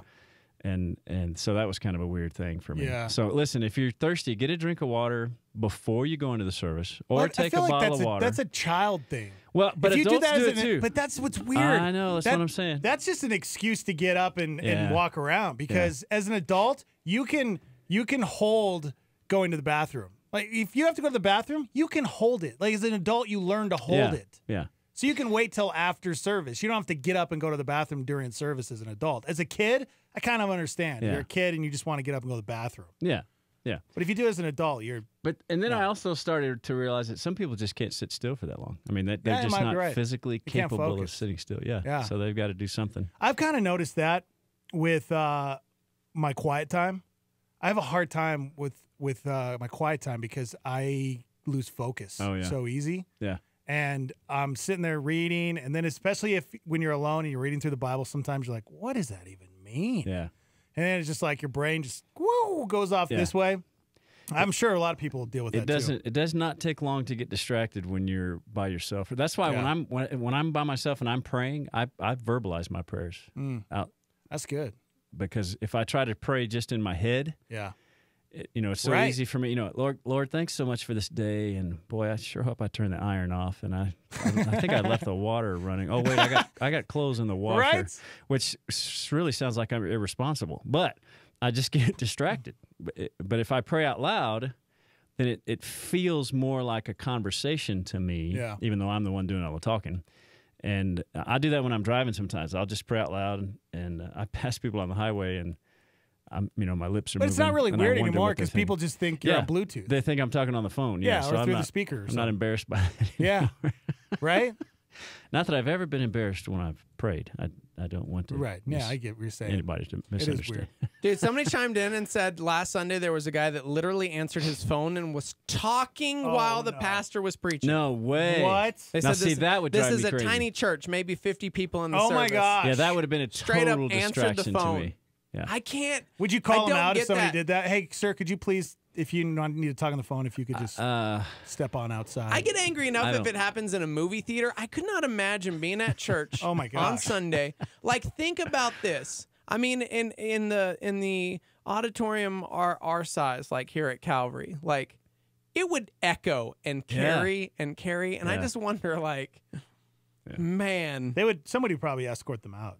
Hopefully, They'd probably ask them to leave. You would hope so. Yeah. Because I couldn't imagine just sitting there just be like, oh, no, it'll only be a minute. Anyways, sorry, man. Yeah. I'm at church. Like, what? Yeah, they don't even. What world do you live in? Yeah, where it's okay to where answer a that's phone. acceptable. Yeah. Oh, it's my mom. Sorry, I haven't talked to her in a few weeks. Hey, Mom. Yeah, no. Oh, you'd be proud of me. Yeah, I'm in church. That No, guy like in church right now. Yeah, no. Right. He's like, I don't know, something about James, some taming the tongue, something like that. I don't even. I'm just sorry. Honestly, it's lost me after like the third worship song. So anyway, how are you? Oh, that's cool. All right. Yeah. Oh, hey, Mom.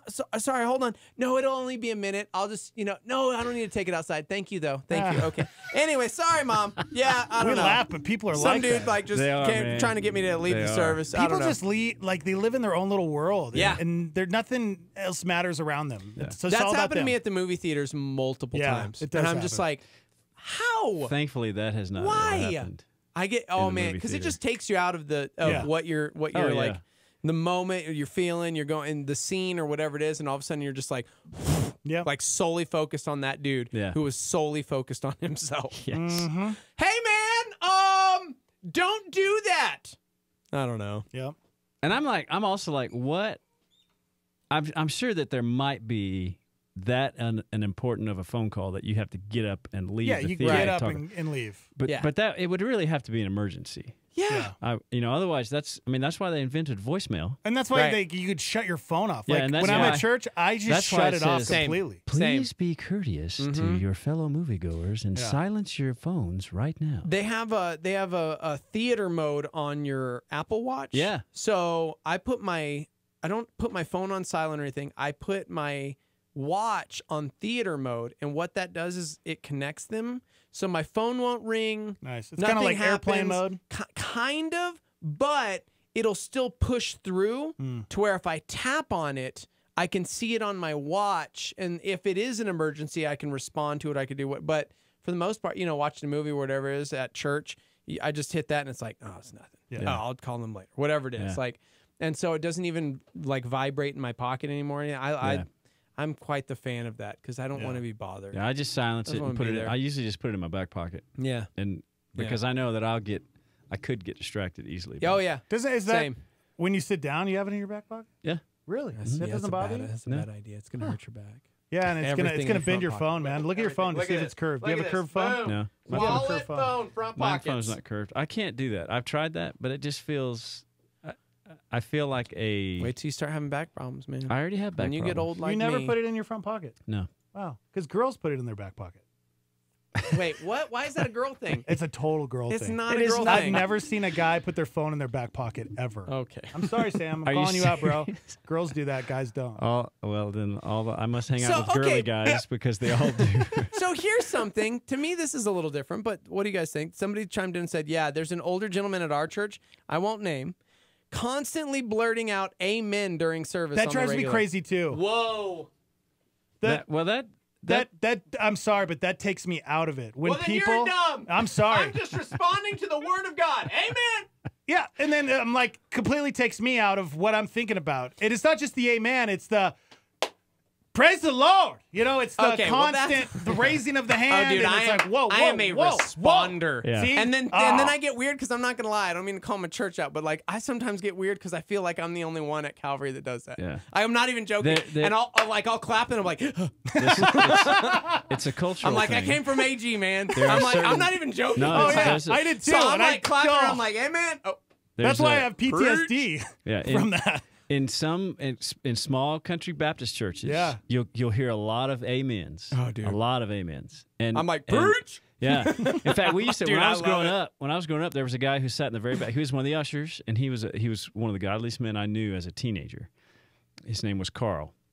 And in the back, he would not just say amen, but he would say amen. Yeah. That's what it sounded like. Yeah.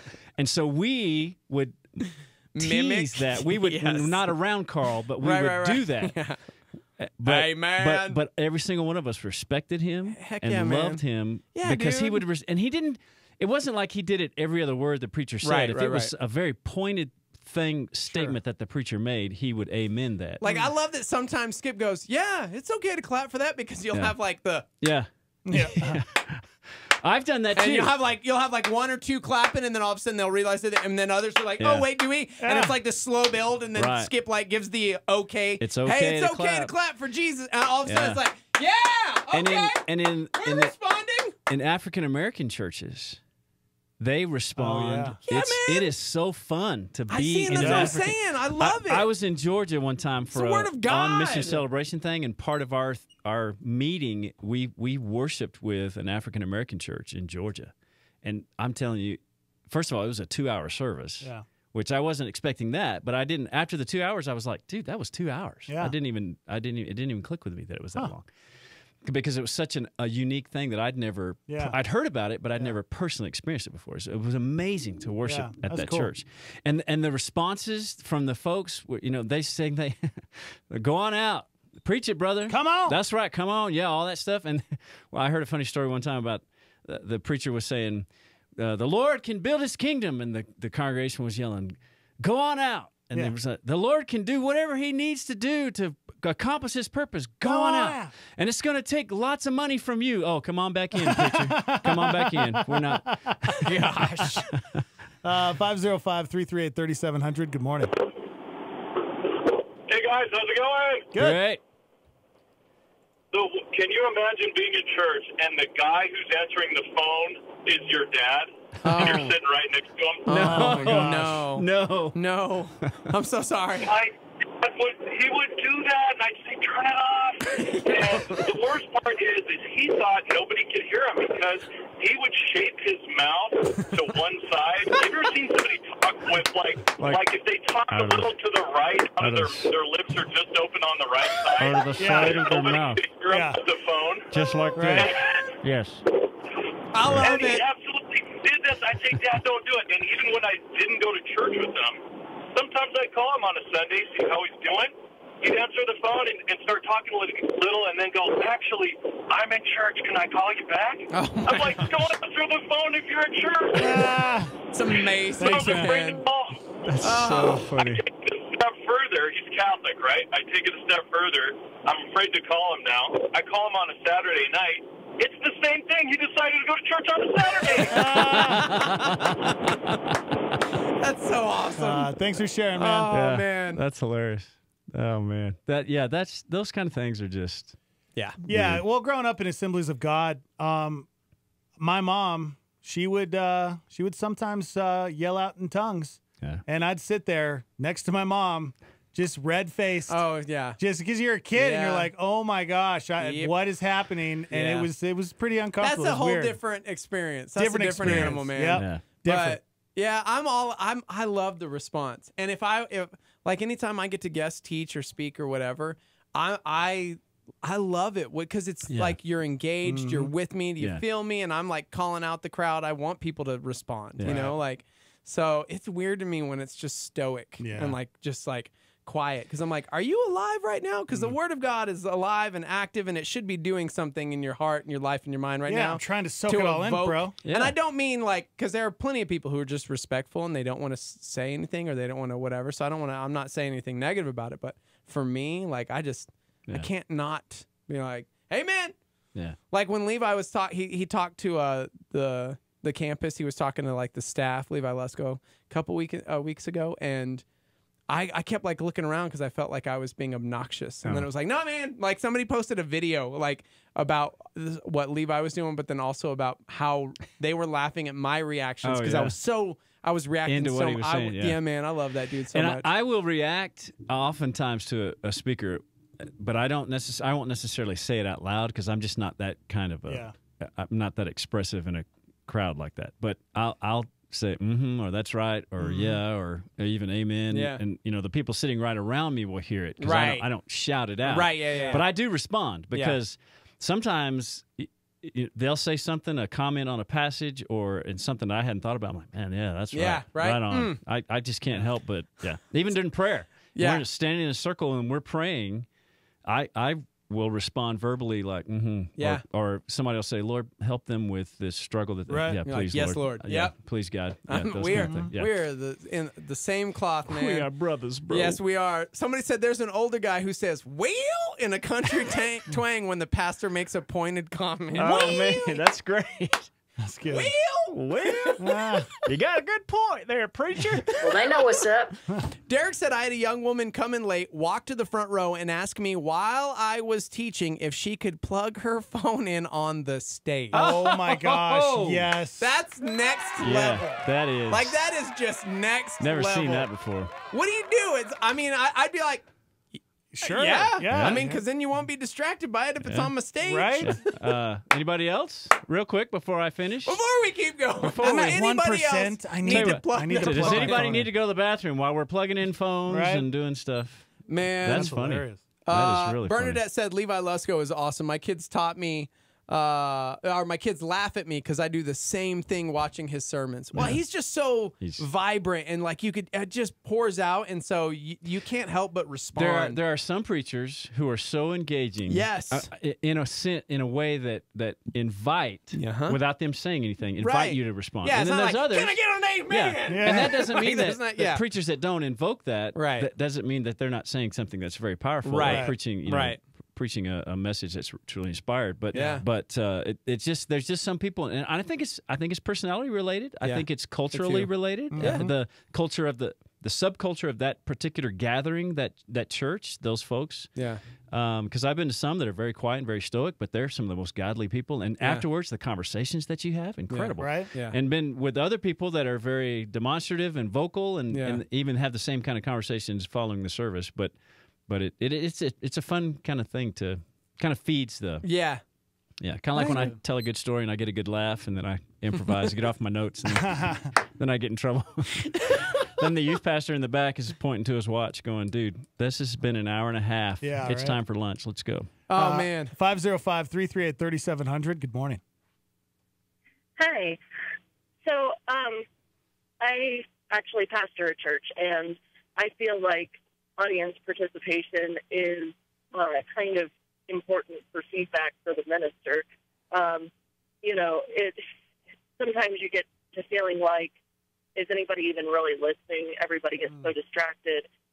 Definitely when somebody is messing with their cell phone, like I see that, and it distracts me. Right. And so, getting the amens and getting that kind of feedback, I mean, head nods are cool because it's like, well, okay, yeah, at least one person's listening. But but I mean, it's nice to have that audience participation to an extent. Right. I mean, I don't want it to be disruptive, but I think that that's something that people don't really think about when they're part of an audience, about how to be an active listener in an audience setting. And it's an important thing to know how to do. And so, that's all definitely a part of it. Yeah, you feed off their energy, It's I would imagine for like a stand-up comedian, for instance, if they're not laughing, oh my gosh, that changes everything. Exactly. But if they're laughing, man, it changes the way that I'm sure you deliver the joke and the way you talk, because you just feel like, oh man, they are loving this and they're laughing,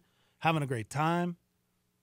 Right, So when right. Steve-O And laughs it's at me, in I feel classrooms. great. Even when it's a charity laugh, I feel great. I mean, See, like Sam, he just charity laughed. See, that made me feel good. Yeah, that was made me feel good. That's funny, Dex. Thanks for calling. Yeah. Bye-bye. Somebody chimed in and said, I go to a Nazarene church. They don't clap. They don't move. They don't make noise. We got a new pastor who's trying to change the culture by getting people to clap, interact, respond. I feel so sorry for him. He'll get to the culmination of his message, and you can hear crickets. He's fantastic. The people are just stiffs. I try to make noise, but it's hard being the only one. Wow. Our girl Brandy, California, out there. Oh, yeah. In the CA. Yeah. Man. Mm-hmm. Somebody says, I was the pastor in a wedding, my very first wedding. My phone rang in the middle of me doing it. Oh, my God. It was so embarrassing. Oh, yeah. I did not answer. I check my phone a million times. I first of all, when I'm guest preaching, as soon as I get out of my car in the parking lot, I turn off the ringer. Yeah, dude. Airplane mode, and man. then I check it 4 or 5. I don't even trust airplane mode. Really? I turn the switch off. Yeah. So that because it may vibrate, but I turn it upside down so that I don't see it light up. Yeah. Because I don't take it with me to the pulpit. It sits on the pew or the chair by my backpack when I go up to preach. I just take my iPad, which has my notes and my Bible. That's all I take to the pulpit. I don't know if with it's me. like because of the job we have or what, but anytime I hear anybody's phone ring, I get weirded out. Yeah, me too. Like my phone is never on. Yeah. Because we're on the air, so it's got to be on silent. Right. I'm doing production over there. It's got to be silent. Like there's no time in my life where I'm like, you know what sounds good? My ringtone. Like Well, you have to admit, some of those are really cool. To me. Well, yeah, that's what stinks. Just kidding. We're finally to a place where we Yeah. got cool ringtones. Like I have specific ringtones for certain friends. Right. I don't hear them. It's always silent. That's right. Yeah. It's always just vibrating in my pocket. Yeah. Yep. And I'm to the point too, like phones have been around for so long that in public places, not just a church service, but in public places like in the doctor's office or what, turn your phone off. Yeah. Why do we have to remind people to turn their phones off? Yeah. It's an automatic reaction to do that, especially in church or movie theaters or things where it needs to be quiet. I think that's what. So it just cracks me up when a phone rings in the middle of a service and I'm like, oh, somebody just got a brand new cell phone and this is their first time to ever use it. They don't realize it. Yeah. Good morning. Hey, good morning, guys. Go ahead. So I just wanted to share a small story. So I used to run a soundboard at my church, and the soundboard was in a balcony behind the congregation, so we get a good bird's eye view of everyone. And my buddy from high school was in there, and he always had a bad habit of forgetting to put his phone on vibrate or silent. So one day I was like, I wonder if he remembered this time. So I decided to call him while we're in church. Oh, no. And I didn't know this, but he just recently changed the ringtone on his phone, and it was timed perfectly. It was right when the pastor said, okay, let's bow our heads in silent prayer before communion. Right when everyone's bowing their heads, all of a sudden you hear, Highway Through Hell from AC/DC all out. Oh, my gosh. Squirming, trying to find his phone. No way. Making all kinds of noise. I fell into the chair laughing. Oh, man, that's messed up. Yeah. That's messed up, man. Oh, that's hilarious. Thanks for sharing, buddy. All right, later. That's just wrong, man. How were you distracted at church is the topic. Right? Yes. Good morning. Good morning, guys. Wire Guy here. Wire Guy. Hey, man.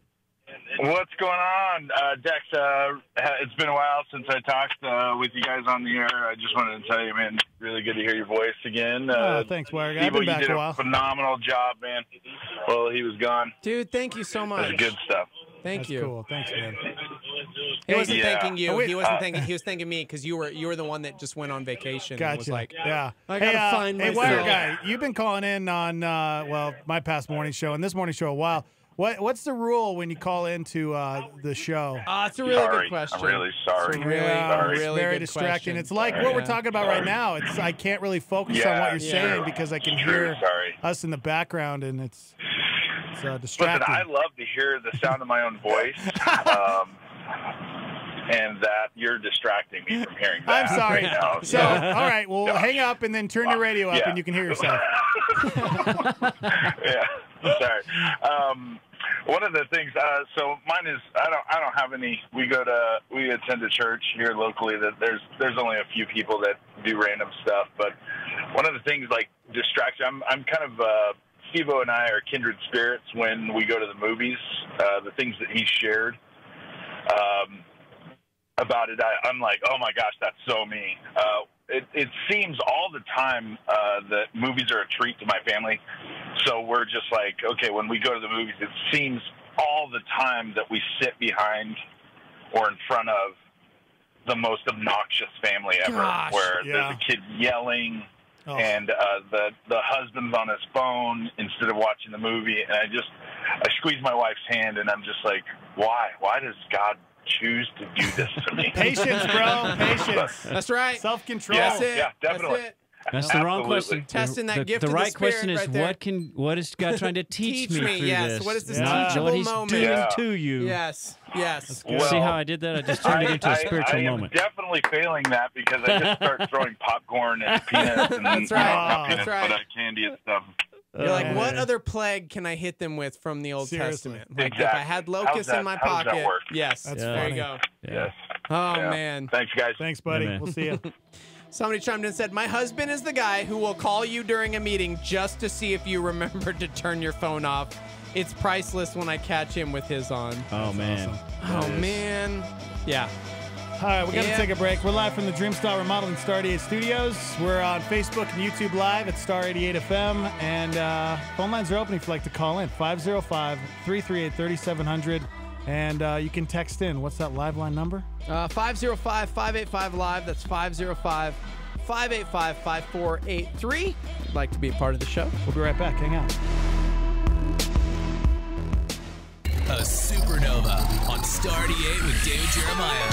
One of the marks of the Antichrist is the fact that he will be a charismatic leader. He will be a man who will be able to sway the masses with his speaking ability. Here in these 3 verses, we are told that he has a mouth speaking great things, that his mouth spoke very great things. Verse 25, he shall speak great words against the Most High. Revelation 13, in the 5th verse there, you will read, and there was given unto him a mouth speaking great things and blasphemies. When he establishes his image, even the image talks, and some people think that the Antichrist empowers the image by his own ventriloquism. He makes the image speak as he would speak. The Antichrist will be noted in his career for wonderful eloquence. Turning Point with David Jeremiah. Don't miss it on our sister station, KNKT, weekdays at 11 a.m. on 107.1 FM. A solar flare with Matt Chandler. The universe shudders in horror that we have this infinitely valuable, infinitely deep, infinitely rich, infinitely wise, infinitely loving God. And instead of pursuing him with steadfast passion and enthralled fury, instead of loving him with all our heart, soul, mind, and strength, instead of attributing to him glory and honor and praise and power and wisdom and strength, we just try to take his toys and run. It is still idolatry to want God for his benefits, but not for himself. That's a solar flare on Star 88.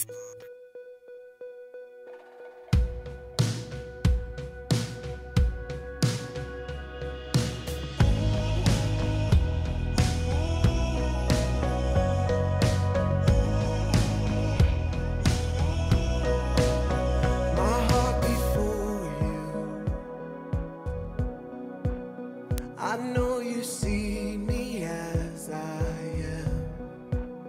I'm met with kindness that knows no end. You pull me closer. Oh, there is freedom all around.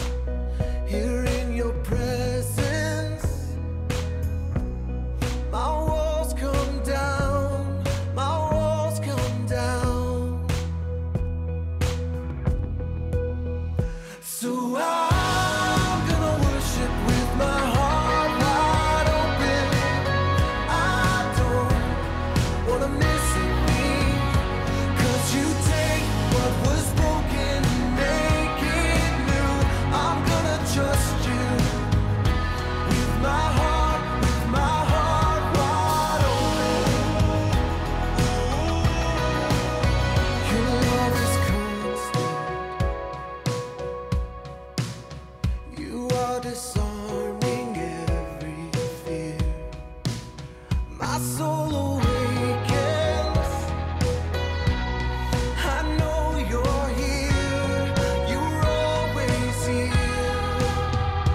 So I'm gonna worship with my heart wide open. I don't wanna miss a thing, 'cause you take what was broken and make it new. I'm gonna trust you with my heart wide open. With my heart wide open.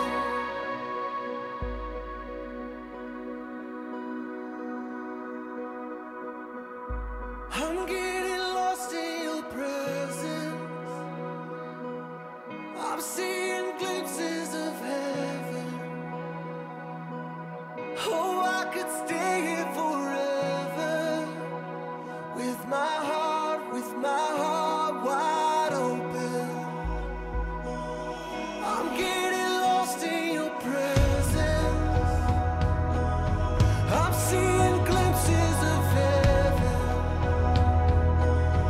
Oh, I could stay here forever.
Jesus is our king, but do you treat him like royalty?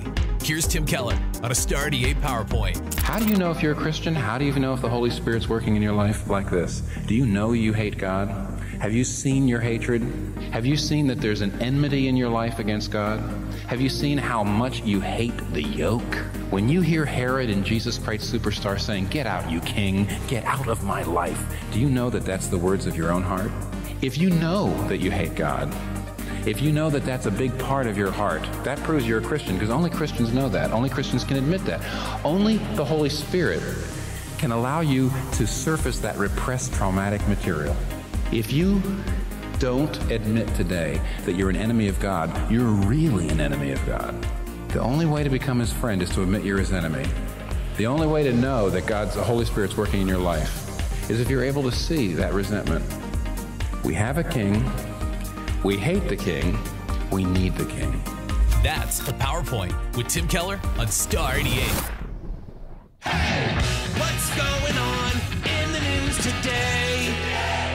Trump considering commuting the prison sentence for former Illinois Governor Rod Blagojevich and pardoning Martha Stewart. Both have ties to his former reality show, The Apprentice. He's also tweeted that he's pardoning controversial commentator Dinesh D'Souza. The meeting between Secretary Pompeo and Kim Jong-chol went well, the State Department said, adding they made progress. No immediate word on what that progress is, but Pompeo in a tweet called the talks substantive and about priorities for the potential summit between President Trump and Kim Jong-un. Spotify CEO Daniel Ek says the goal is to keep hate speech off the platform, not to punish or even name individual artists. What's left of Alberto still causing problems with flooding in several states. Samantha Bee has apologized and said her use of a crude term to describe Ivanka Trump crossed a line. Some key allies, including the EU, will no longer be exempt from new U.S. tariffs. Mexico plans tariffs on U.S. steel, apples, cheese, and grapes.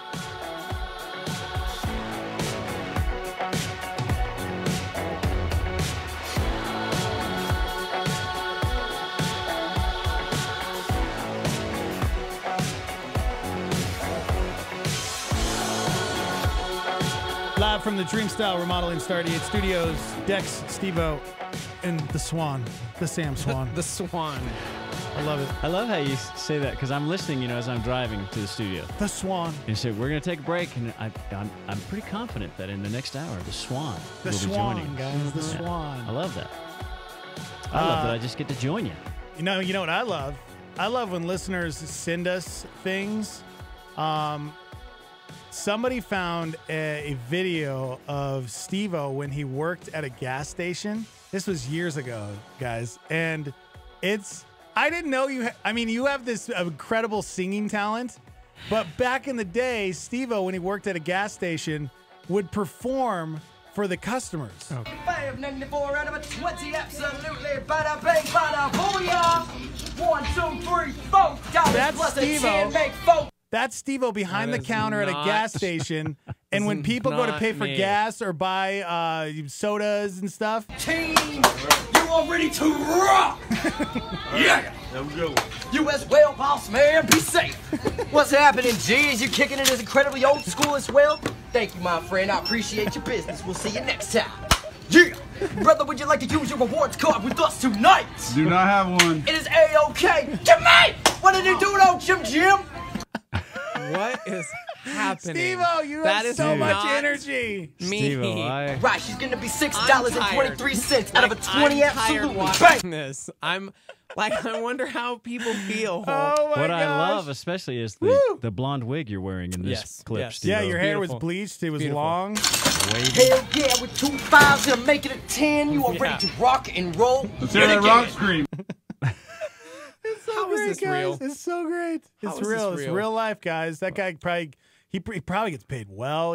People from all around probably come to watch that guy. That's hilarious. It's beautiful, man. It's called Rock and Roll Cashier Gives Us Life.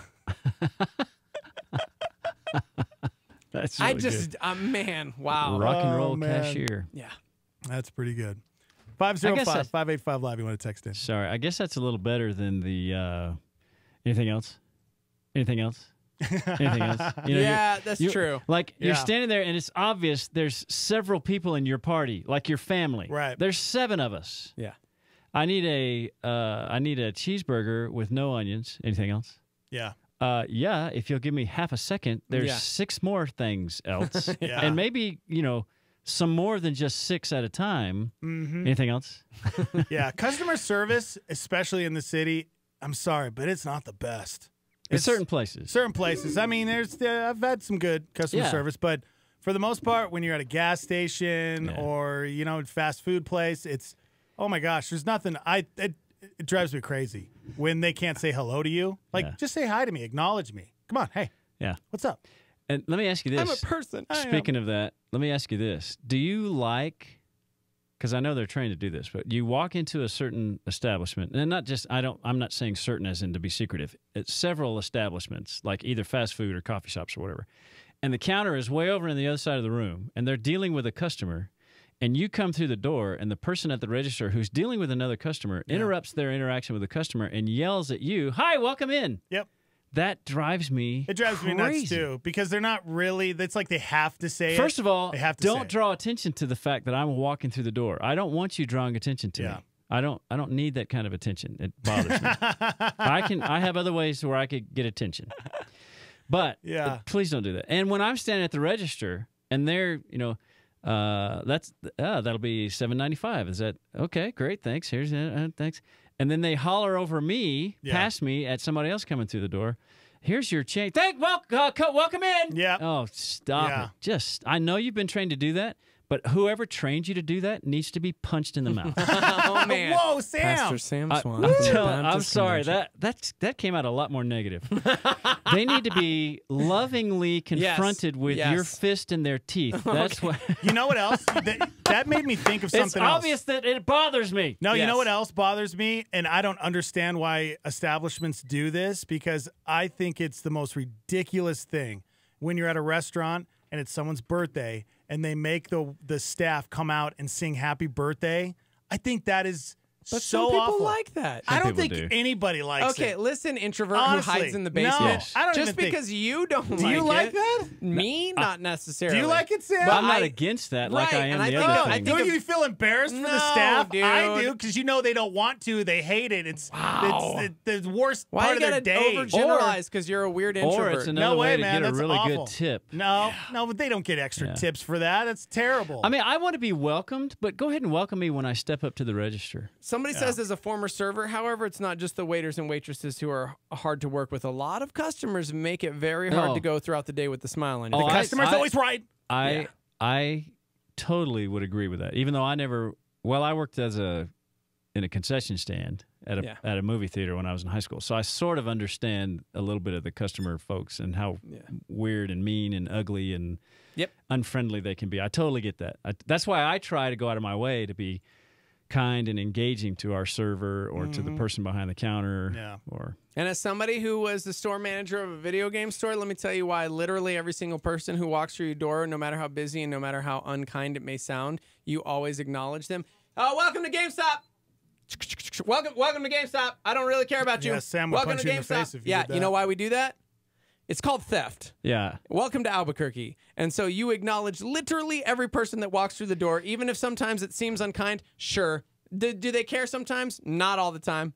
But they're going to acknowledge you so that you know, homie. Okay. That's why they do it, huh? Stick So that here's- video game in your pocket. Here's what I'm going to start doing. Yeah. The next time I walk through the door at GameStop, before they can greet me, I'm going to say, I am not stealing anything. Yes. I am here to purchase something. Do not holler at me Just from walk over in and be there. like, it's good to be at GameStop. There you go. What's so crazy Yeah, though? I feel because so welcome. But you guys Yeah. have that rule at GameStop, and a lot of businesses have that rule now, where if somebody steals something, you're not allowed to chase after them. Right. Like you can't stop them. Yeah. But that's so weird. So it's like people can literally walk in, grab something, and then walk out unless there's a security person. You know there. how? Okay, but let me tell you this from the store manager perspective on that as well. There's cameras everywhere. Do you know how often those people got caught? Because those people, the All same the people time. that were willing to walk out of the store thinking, "Psh, you can't Yeah. chase after me," would walk into the security guard in the parking lot or walk into the footage and then like 2 days later come back trying to like trade in a video game that they just stole. Yeah, criminals They'd get are idiots. Yeah, criminals are stupid. You have to have a sweet You're mustache. Gonna get arrested. You have to have a sweet fake Like- mustache if you're going to do something like that. And you got to talk like this, see? I'm at GameStop, see? I need to. Yeah, see? I need Smash Just saying. Brothers. Just Smash Brothers, saying. see? Yeah, So- that's what I'm here for. Smash Brothers. Somebody said I love having the happy birthday song sung to me at a restaurant. Ugh. I like doing the singing when I serve tables as well. See, Okay, overgeneralizer. you know what? Hey, I'm just saying. You're just putting Overgeneralizer. your I think you it's awful. I want that to stop. because he's an introvert. And he's like, I hate it. So I just hate it. love the the way you world said that. must You hate it. You The world hates it. overgeneralizer. Yeah. Everyone must think and feel exactly like I do. Therefore, everyone hates this thing that is full of joy and love. Wait, Dex is a junior high kid because that's what they think. Everybody's looking at me and You know everybody. what? I feel bullied right now, guys. I feel like you're picking on me. They also do that. They Sorry. also throw that word around like it's candy. I'm bullied So, right now. Okay. Yeah, I'm yeah. Over bullyizer. It's not being bullied. It just means you have to like take a look at yourself and realize that maybe, just maybe, you got some things wrong. You know Develop what? I some do. You're right. thick skin. You're right. Yeah. You're right. Somebody said if I can get free food, they can sing to me whenever they There want. you go. There Okay. you go. Well, Yeah. One time, there's a group of guys that I would gather with on a regular basis, and when we would go out to eat together, I had like 70 birthdays in like a year, because every time we got together, they would tell dude. somebody it's his birthday, so they would come yeah. and sing, and then we'd share the free dessert. I'm like, this is a Christian organization. You people are lying. he's stealing a line. But this dessert is delicious. Oh wow! Wow! Was that a justification? That is how sin Unreal, can man. That's twice. tangle and I want to ensnare violently you. attack somebody who welcomes me into Wow. a store, I know. and I don't and mind lie free for dessert. ice cream. That's called lice cream. It's Wow. my unbirthday. It's my unbirthday. I deserve ice cream. A very Lice merry cream. unbirthday to you. Oh To me. man, that's called lice cream. Lice That's it. cream. That's it. If you're happy I'd with like that, a fresh scoop of lice yeah. cream, Yeah. please. Oh my That's gosh. it. I think I just coined a phrase. With a side order of guilty fudge. Yeah, exactly. The only 505. fudging is you, man, because you are Okay. you are And some- fudging with that sweet I waitress. can't stop the And some train, guys. It's just gonna caramelized keep going. condemnation. Yeah. It's going to keep going and Ain't going. no cherry on top of that one, man. Yep. You are a liar through and through. Whipped So, cream. Yeah. Yep, Yeah. You're going to get a Yep. spanking. Guys, I can't. I'm going to put it out. I can't put it out. It's going to keep coming. I will get my just desserts. Oh, my gosh. Unbelievable. Sweetness. No, we're not. No, I Okay. can't move on. I can't move on. All right. This happens every Friday. All right. I know. Just give me some I'm gonna move sugar. on. Yep. Yep. See. As soon as I move on, it's gonna come back around. We'll let you have this one. No, man. It's Yeah. good. I hate to desert you, but Yep. Yep. what do you want from me? I'm fixing to spend 2 weeks at youth camp. That's true. 2 weeks in a row. That's true. You need those dad jokes, I man. gotta be on. You locked and I've been loaded. practicing. Boom. That is your role at youth camp. Yeah. What's your go-to to try to relate to a kid? Do you have like a line? Do you have a You mean like in conversation or like yeah? from the Because platform? for me, going and working as a grown adult and being an introvert would be the scariest thing ever in my life. Yeah. And I would probably do something completely stupid just so I could act cool. Yeah. It's easier for me from the platform to do that, to try to get them, Yeah. kind of hyped up and engaged, because I know that's what we're trying to do, is to get them excited about being there and welcoming them, and throughout the whole week, keep the energy level up. And so I just do funny things, and I have this silly little chicken impression. I'm sure there's a video of it somewhere that it's a physical. Works every time? It's a physical impression. Yeah, they like that a Yeah, lot. yeah, And they I seem have to- this other stupid, my version of a moonwalk, and some of the kids who've been to camp with me will know exactly what I'm talking about. But I do those silly little things, and it kind of breaks down the barriers a little Yeah. bit, and then they're kind of ready to engage. But I'm a little bit more of an introvert than people would think that I am, and so when I sit down at a table with a group of students, it's a little bit harder for me. But I've kind of forced myself to be more engaging and ask questions. Yeah. So what I do is I just ask them a bunch of questions. What grade are you going into? If I don't know the student already, what grade are you going to? What's your favorite subject? You got any other plans this summer? Or what is your church doing a mission trip? Just anything to get them to converse with me, and then the pressure's off because then they'll start talking, and maybe they'll ask me questions, and then we can have a conversation. But it takes a little bit sometimes to get them engaged, and because some of them are a little bit shy or introverts too. It's true. So, but thankfully, we've been doing this long enough now that there's a lot of students that come that have been coming like since middle school, and so they're juniors and seniors, or fixing to be juniors and seniors, and they've been around for a long time, and so I've developed a little bit of a relationship with them. So that's a lot of fun to. That's one of my favorite parts about the camp is reconnecting with some of those kids around the state that I haven't seen for a year, or unless their youth pastor invited me to come and speak at one of their events or something like that, which I like that stuff too. Yeah. So it's good. Okay, good. What you should try out at camp this year is cockroach milk. Oh. If you brought cockroach milk, you would be the hit of camp this year. Okay. Apparently, it's the dude. next big trend in milk. Oh. It's cockroach milk. Dude, stop. Like, I'm not even joking. It turns I out will walk out of the studio. There's one species of cockroach in Hawaii that makes milk. I hate you. And it's even I'm more. not even being funny. It's even more nutritious than cow's milk. Now, they say the process of milking millions of cockroaches isn't exactly easy, but there are several companies working on bringing it to the market. And one day in the future, maybe we'll all be drinking cockroach milk instead of from a cow. Dude, I'm getting a little lightheaded. Yeah. Yep. I need to sit down. Yeah, this is gross, dude. Yeah, I was in the bathroom the other day, and Steve-O kicked a cockroach on me. Okay. To be fair, I just freaked out because it was near me, and I was booting it away. He did scream like a girl. I did know that he was in the next stall area, and I happened to kick it on him. Yeah, and it landed on my foot and played dead, and I was... Yeah, I'm going to the bathroom. It's It's awful. Is there a stool here? Yeah, I know. That was I'm messed getting up, lightheaded just thinking about that experience as well. I hate cockroaches Me too. so much. Yeah, Birga, our friend Birga, she posted on Facebook this morning. She said she woke up, there was a cockroach on her leg. Stop. No. There was an employee here that we weren't going to share the story. Do you remember that? Yeah. Like, about a week ago, here at Calvary, no joke. Like, I couldn't even hear the whole story, so I might have it a little off. I heard apologize. all of it.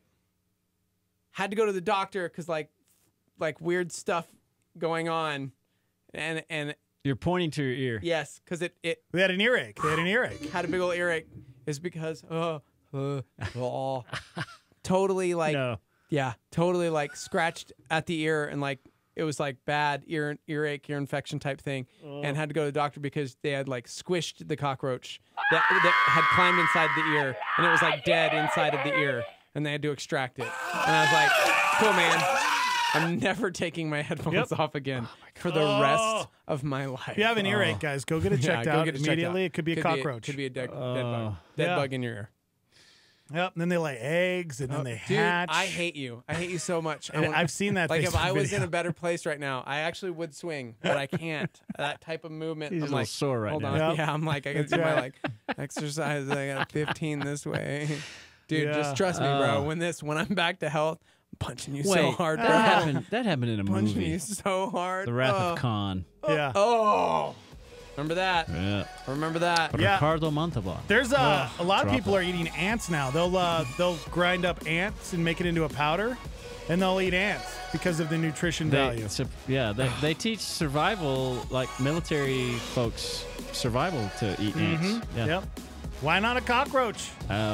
They're supposed to be full of protein, and this type has milk. Because they can survive a nuclear holocaust. That can't be good. Or it could be good. Well, it was a good show, guys. I can't do the last hour. Nope, we got one more hour. So, hey. Yes. I got a jet. I'm sorry. Okay. Sam, have a great time at camp, buddy. Thank you guys so much Pray for letting me Sam. come in last little part. Yeah, please pray for us for the month of June. I've got 3 weeks of camp in the whole month. You got it, buddy. Pray that God has his way with the students and the adults that attend our camps this summer. Awesome. Thank you for that. All right, Sam. We'll see you now. All right. We're live from the Dreamstar Remodeling Star 88 Studios. We'll be right back. I'm Heidi, and here's what's happening. What's better than ice cream in the summer? Ice cream and a bike ride. Don't miss the ice cream bike ride hosted by Calvary Baptist Church in Las Cruces on June 1st and July 6th. The bike ride starts at 5:30 p.m. at the south end of the La Llorona Trail. There will be free ice cream for riders after the bike ride. Don't forget your helmet because they are required. Check out Family Weekend at Life Church in Rio Rancho on June 3rd. Family Weekend is a big weekend where Life Church celebrates your whole family. There will be snow cones, inflatables, and activities for all ages. You won't want to miss it. Family Weekend will be at every service time, 8:30, 10, 11:30, and 1 p.m. Summer is almost here. If you know about a cool summer event happening in your community, let us know. We'll talk about it on the air and feature it on our website. All you have to do is fill out the form online at star88.fm. For more information about events happening in your community, visit star88.fm. For what's happening, I'm Heidi, and this is Star 88. A Star 88 Supernova with Greg Laurie. Half the time, I'll work on a message for a long time. And I'll have the analogy about a dog. And I love the dog story. Really? Is that all? Just the dog stories? That all you remember? Well, it's something, I guess. But the point is that when someone hears what you say, that's wonderful. And so when we say, Lord, I've been reading your promises and I remember your promises and I'm reminding you of your promises, that's a good thing. See, that reminds us that we don't just read through the Bible, we pray through the Bible.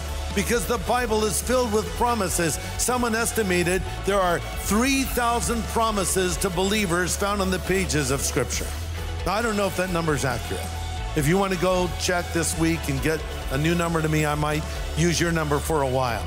Catch Greg Laurie's teaching show, A New Beginning, on our sister station, KNKT, weekdays at 8:30 a.m. on 107.1 FM. This is KLYT, Albuquerque, Santa Fe, rebroadcast on KKCJ, Cannon Air Force Base, KPKJ, Mintmore, K201CC, Las Cruces, K203EZ, Alamogordo, K207CQ, Gallup, K211CW, Hobbs, K212EH, Silver City, K214DE, Antonito, K218AK, Artesia, K250AB, Roswell, K293AO, Alamosa, K228DQ, Portales, in the free app for iOS and Android, and online at star88.fm.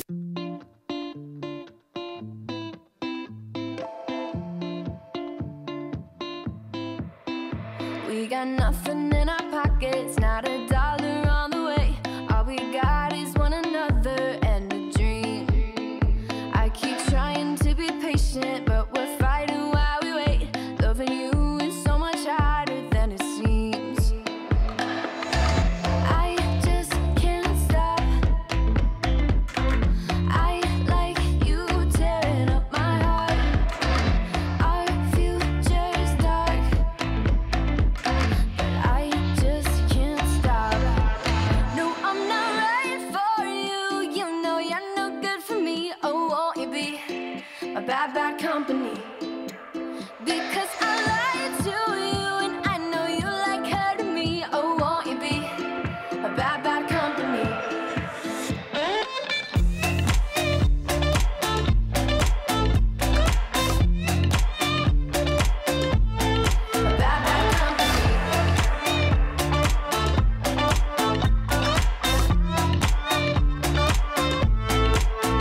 We got heartbreak in the making and we're drowning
bad, bad company.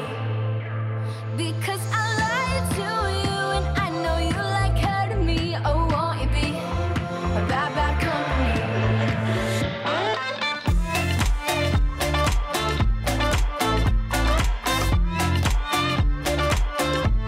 A bad, bad company.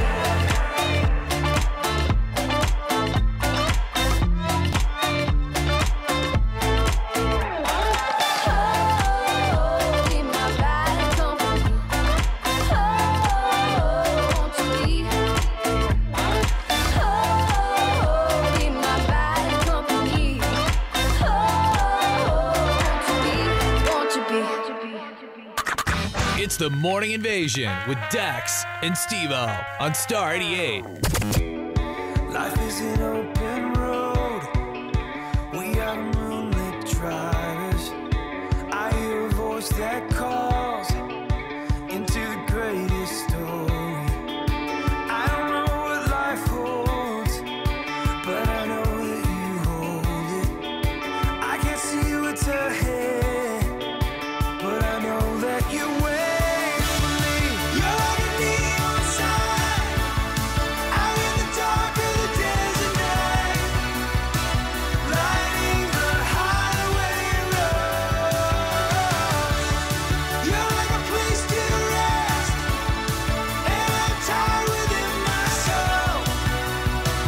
Jesus, you are my home. You are an open door. You are a friend of sinners. You are the way and life for all those who wander.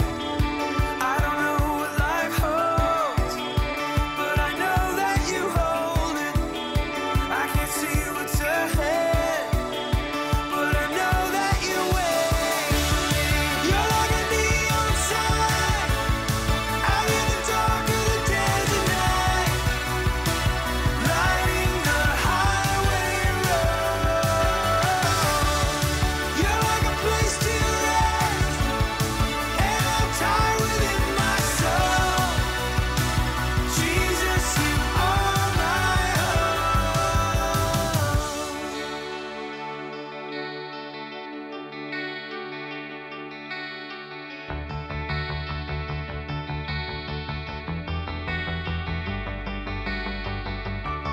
I've seen your light, I'll follow you.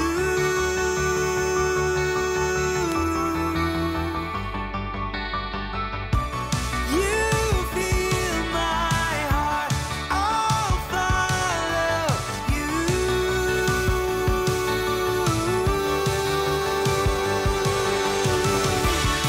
You're like a neon sign out in the dark of the desert night, lighting the highway road. You're like a place to rest, and I'm tired within my soul. Jesus, you are my home. I've seen your love, I'll follow you.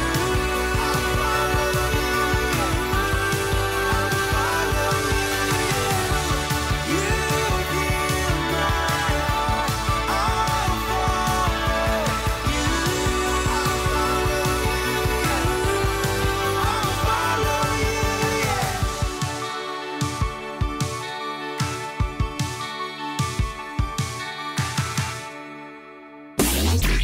The Morning Invasion with Dex and Steve-O. Yeah, that's us. Good morning. Welcome to the show. Live from the Dreamstyle Remodeling Star 88 Studios.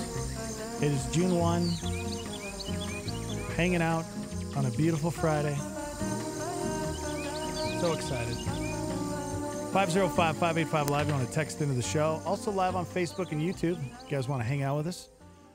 Cynthia, Jarrett, good morning. Hanging out. We also have Rodney, Jewel, Kevin, Jacqueline hanging out on the YouTubes at Star 88 FM.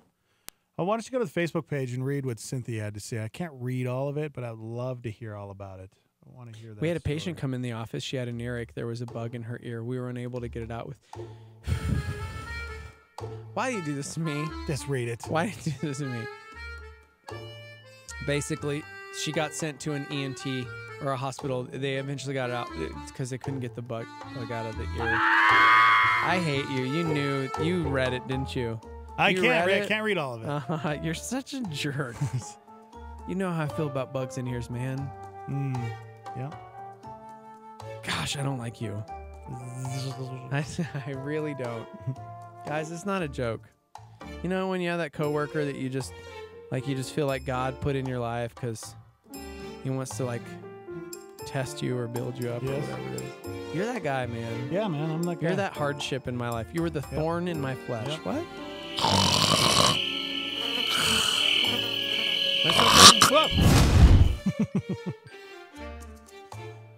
That's good. Yeah. Good morning, everybody. Somebody said June 1. Who says June 1? June 1. It's June 1 today, guys. I do. I say June 1. It's actually National Donut Day. That's June 1, guys. Let's see. The 10 most popular flavors are glazed. Oh, come on, guys. Stop being boring. It's Boston cream. Boston cream. Oh, really? Chocolate frosted. Well, okay. Jelly. Double chocolate. Double chocolate frosted? Chocolate cake. That's Maple. Blueberry. Going too fast. I love the blueberry. I've already forgotten everything. Bear you said. claw. Oof. Where's my apple fritter? I was Powdered that kid, sugar. Man, I would take them bear claws, man. And pink frosted. Pink frosted. And yeah, there we go. Yeah, we read this morning, but 81%, or what was it? 51% of people said their opinion of a coworker would improve if they bought donuts to the office. Yeah. 91% of Americans either love or like donuts, and 1% hate them. 1% is wrong. Stacy's got it right. Boston cream. That's the number one donut in the universe. I don't know, man. I mean, it's okay. It's okay. Why is it called Boston cream? From Boston. Is that really Yeah. specifically? It's right. They have to be. I'm just speculating. I have no idea. I bet you anything, though, it's from Boston. Well, it's because it's like a Boston cream pie. There's a Boston cream pie? You've never had a Boston cream pie? No! That's what a Boston, that's basically the donut version. Oh, my gosh! There's a Boston cream pie? I've never even heard of it! What? You've never had a Boston cream pie? I'm not even being funny right now. I've never even heard of it. That's crazy. Huh. How have you gone through 40 years of life without having a Boston cream pie? Okay, 39.8, bro. All right? Don't you do that to me. No, we're 39.9, pretty much. 0.10. Yeah, we're there. 0.10. Well, because there's 12 months in a year, so. We're there. Nah, man. Wait, it's June. Yeah, bro. 0.11. Oh, gosh. Oh, gosh, I got to lay down. It just hit me. Guys, this big 40. Get the black balloons ready. Get the black balloons pumped up. Come on. I don't know what to do. Oh, man. I still have another year and a month and a half. Wait, do you really? Yeah, I'm going to be 39 this year. I thought we were the same age. No. I'm 38, bro. I'm a youngin'. I actually, for once, feel great about my age right now because 40 cool, sounds man. awful. I did too until March. I'm 38. I'm so Thanks. young and vibrant. Yeah. And healthy. I look 24. Okay. The Boston cream donut was designed or was designated the official donut of Massachusetts in 2003. See? I knew it. I knew it. I'm not being funny. I have no idea what a Boston cream pie is, and now I'm freaking out. Mm-hmm. It's just a giant. Is it like the a cake giant version donut? of the donut? Yeah, it's the cake version, dude. But I don't like pie. Is it like a donut? I mean, like the cake. It's got the crust, the pie crust. So somebody said my 4 favorite donuts were on your list. Number 4, blueberry cake. Number 3, chocolate cake. Number 2, maple glaze. Number 1, apple fritter. Yeah, apple fritter is like the bomb. Mm. Can we say bomb diggity? Can we bring that back? That's the bomb diggity. Is that still cool? We have two awesome discussions going on right now. One that's actually awesome and one that is the worst topic in the history of ever. Somebody else chimed in just now and said a few years ago my husband woke up with the vinegaroon on his chest pinching him. A vinegaroon? Yeah. You know what that is, right? I think I need a picture. Wait, are you serious? Vinegaroon? Vinegaroon, right there. Oh my goodness. You've never seen those? That's Welcome like to New Mexico, bro. A scorpion on steroids. It's It's not as dangerous as a scorpion. It's not? Will you stop looking at those? God. Oh my gosh, it's like half beetle, half scorpion. Look at it. It's an alien. I can't. Aliens Dude, I exist, can't. bro. I can't. Are you Can't kidding look. me with that? I really can't look. I would die on Fear Factor. Yeah, look at that thing. It's like part snake. It looks like a snake, scorpion, and Wolverine. I can't. My eyes are closed. That's My eyes are insane, closed. man. We used to have those growing up in Fort Hills quite a bit, up in the mountains area. Are those the ones that make noise? What are the ones that make noise? That actually like they hiss at Children you? of the Earth. Children of the Earth. That's right. Oof. I'm all itchy now. Whenever I talk about bugs, I know, get itchy. dude. Stop it. Gosh, you are my Oh least my gosh, favorite don't move, person. dude. Don't move, bro. Shut up. Steve-O, don't move. If you hit me, I can see on YouTube. You can't see it, I bro. can see it. I will hit you in the gut so hard. I wish there was a spider on you. Last week, actually, we were at home and walking upstairs, and I seriously thought I was going to fall back down the stairs because it's already hard for me to move. And in our hallway was a giant centipede. Oh my gosh. Just chilling in the house. Really? And it was like, how did you get in the house? A few days ago, I was moving some stuff in the house, and all of a sudden it was like cotton candy, like Yeah. on the wall next to it. And I'm going, why is this? Oh, wait, this isn't like, you get like cobwebs. I'm like, this is not like that. And then I moved my hand, thank the Lord, as a giant black widow went brrr, right at my fingers. No way. It was black widow web. I'm like, I probably need to spray this house. No. In fact, I have a few articles I can share with you on why you shouldn't kill spiders. It was a black widow. Nope, you shouldn't kill them, I bro. feel like there's a difference. No. Tell me it says you should keep black widows in your house. It says here, bites from spiders are extremely rare. Mm-hmm. Although there are a few medically important species like widow spiders Oh! and recluses, Oh! even their bites I'm are sorry. Okay, they're uncommon and rarely cause serious issues, bro. Can we go back to donuts? I'm with Stacy. No, can we just? This is donut, Dr. Spider. Donut talk. This is Glaze Dr. Spider. is the best, says Kevin. If it's from the double K, gross. Mm-hmm. Gross. Dr. Spider says if you truly can't stand that spider in your house, you should capture it and then release it outside. All right? Just squashing a spider on your wall so the other spiders will see that you mean business doesn't work. Okay? Yeah. Doesn't work, guys. Yeah, okay. Just want to move on. But no, spiders are actually good for your house because they kill other things. Somebody just chimed in and said, okay, wait. Let's go back to the fact that Steve-O is a month away from 40. Does that mean he just becomes Steve? Because Steve-O is like a young person's name. Hate you. I just blocked him here. Yeah. Steve-O is a very young name. Just call me Steven. I'd rather be Steven than Steve. Steve is so weird. Hey, Steve. Why does your wife call you that? She calls me Steven. No, she calls you Steve. She doesn't call me Steve. No, she calls you Steve. Steve. Hey, Steve. Hey, Steve. It's Dex and Steve. Good morning. You guys are funny. Thank you. Travis down here in Las Cruces. Hey, Las Cruces. How's it going, Travis? Hey, not to take it back to the bug topic, but a couple of years ago, I woke up with this searing pain in my left thigh, and there was a baby centipede latched onto my thigh. Okay. Oh my gosh. I'm not even joking. I took Latched onto your. I can't hear anything. What? Can't hear anything. Yeah, it was really, really hard to deal with at 2 o'clock in the morning. Wow, man. Yep. I'm sorry. Yep. Took off the headphones. Tell me when it's gone. He's still there. Have a great day, Travis. Thanks for calling.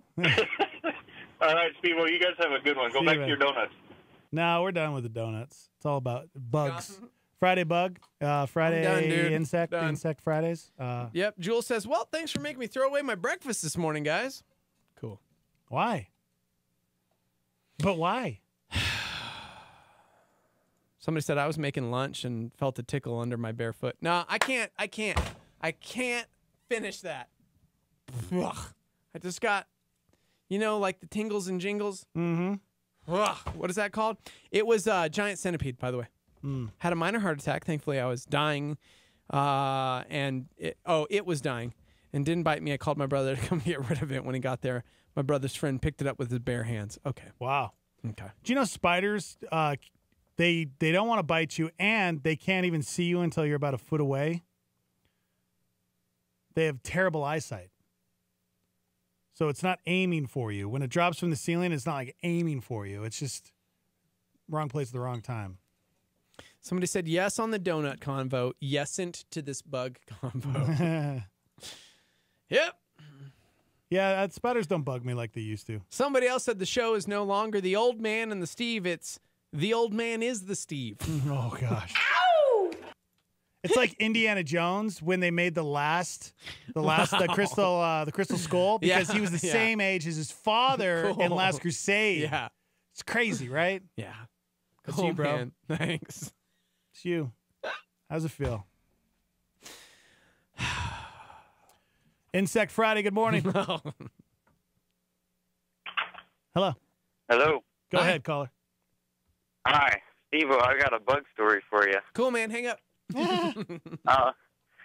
So my sister, one morning, it was real early, she was laying on her bed, and she heard a poop on her pillow, and she looked over, and it was a centipede. It had dropped from the ceiling and landed on her pillow.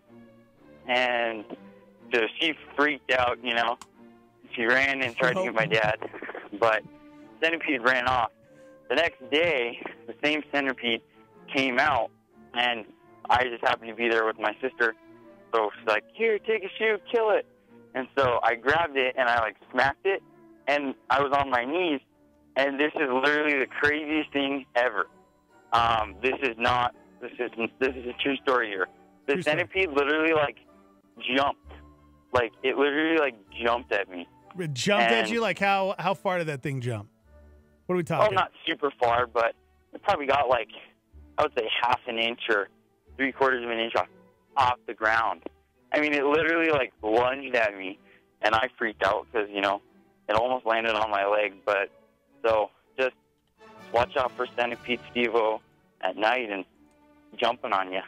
I'm Googling centipede jumping right now. I have to see this. Cool, man. I have to see I know. this. So again, I don't know. It was the weirdest thing ever. I took my headphones off. I can't hear anything. I didn't hear Wow, anything. man. Those things Didn't jump. hear anything. Thanks, bro. Appreciate it. Jumping spider versus centipede? Oh. So my favorite donut is the Boston cream donut. We've already talked about this. Which, man. yeah. We've already talked about it. Thank you so much for calling. 505-338-3700 if you'd like to share your favorite insect story. Yeah, centipedes are crazy, right? Dude, I'm not even being funny anymore. I'm like, stop it. I had a caterpillar on me the other day, and he that's hung out okay. with me for like an hour. Yeah, see, I'm okay with that. Like if I'm in the garden, I'm like watering or doing whatever. Do you know? That's different. Did you know caterpillars have more bones than the human body? Nope, it's muscles. It's 3,000 muscles. It's not bones. I think you're wrong. Muscles. No, because it was my random fact from yesterday. Caterpillar Muscles have more. Darn it. you're muscles right. than humans. Muscles have more bones than humans.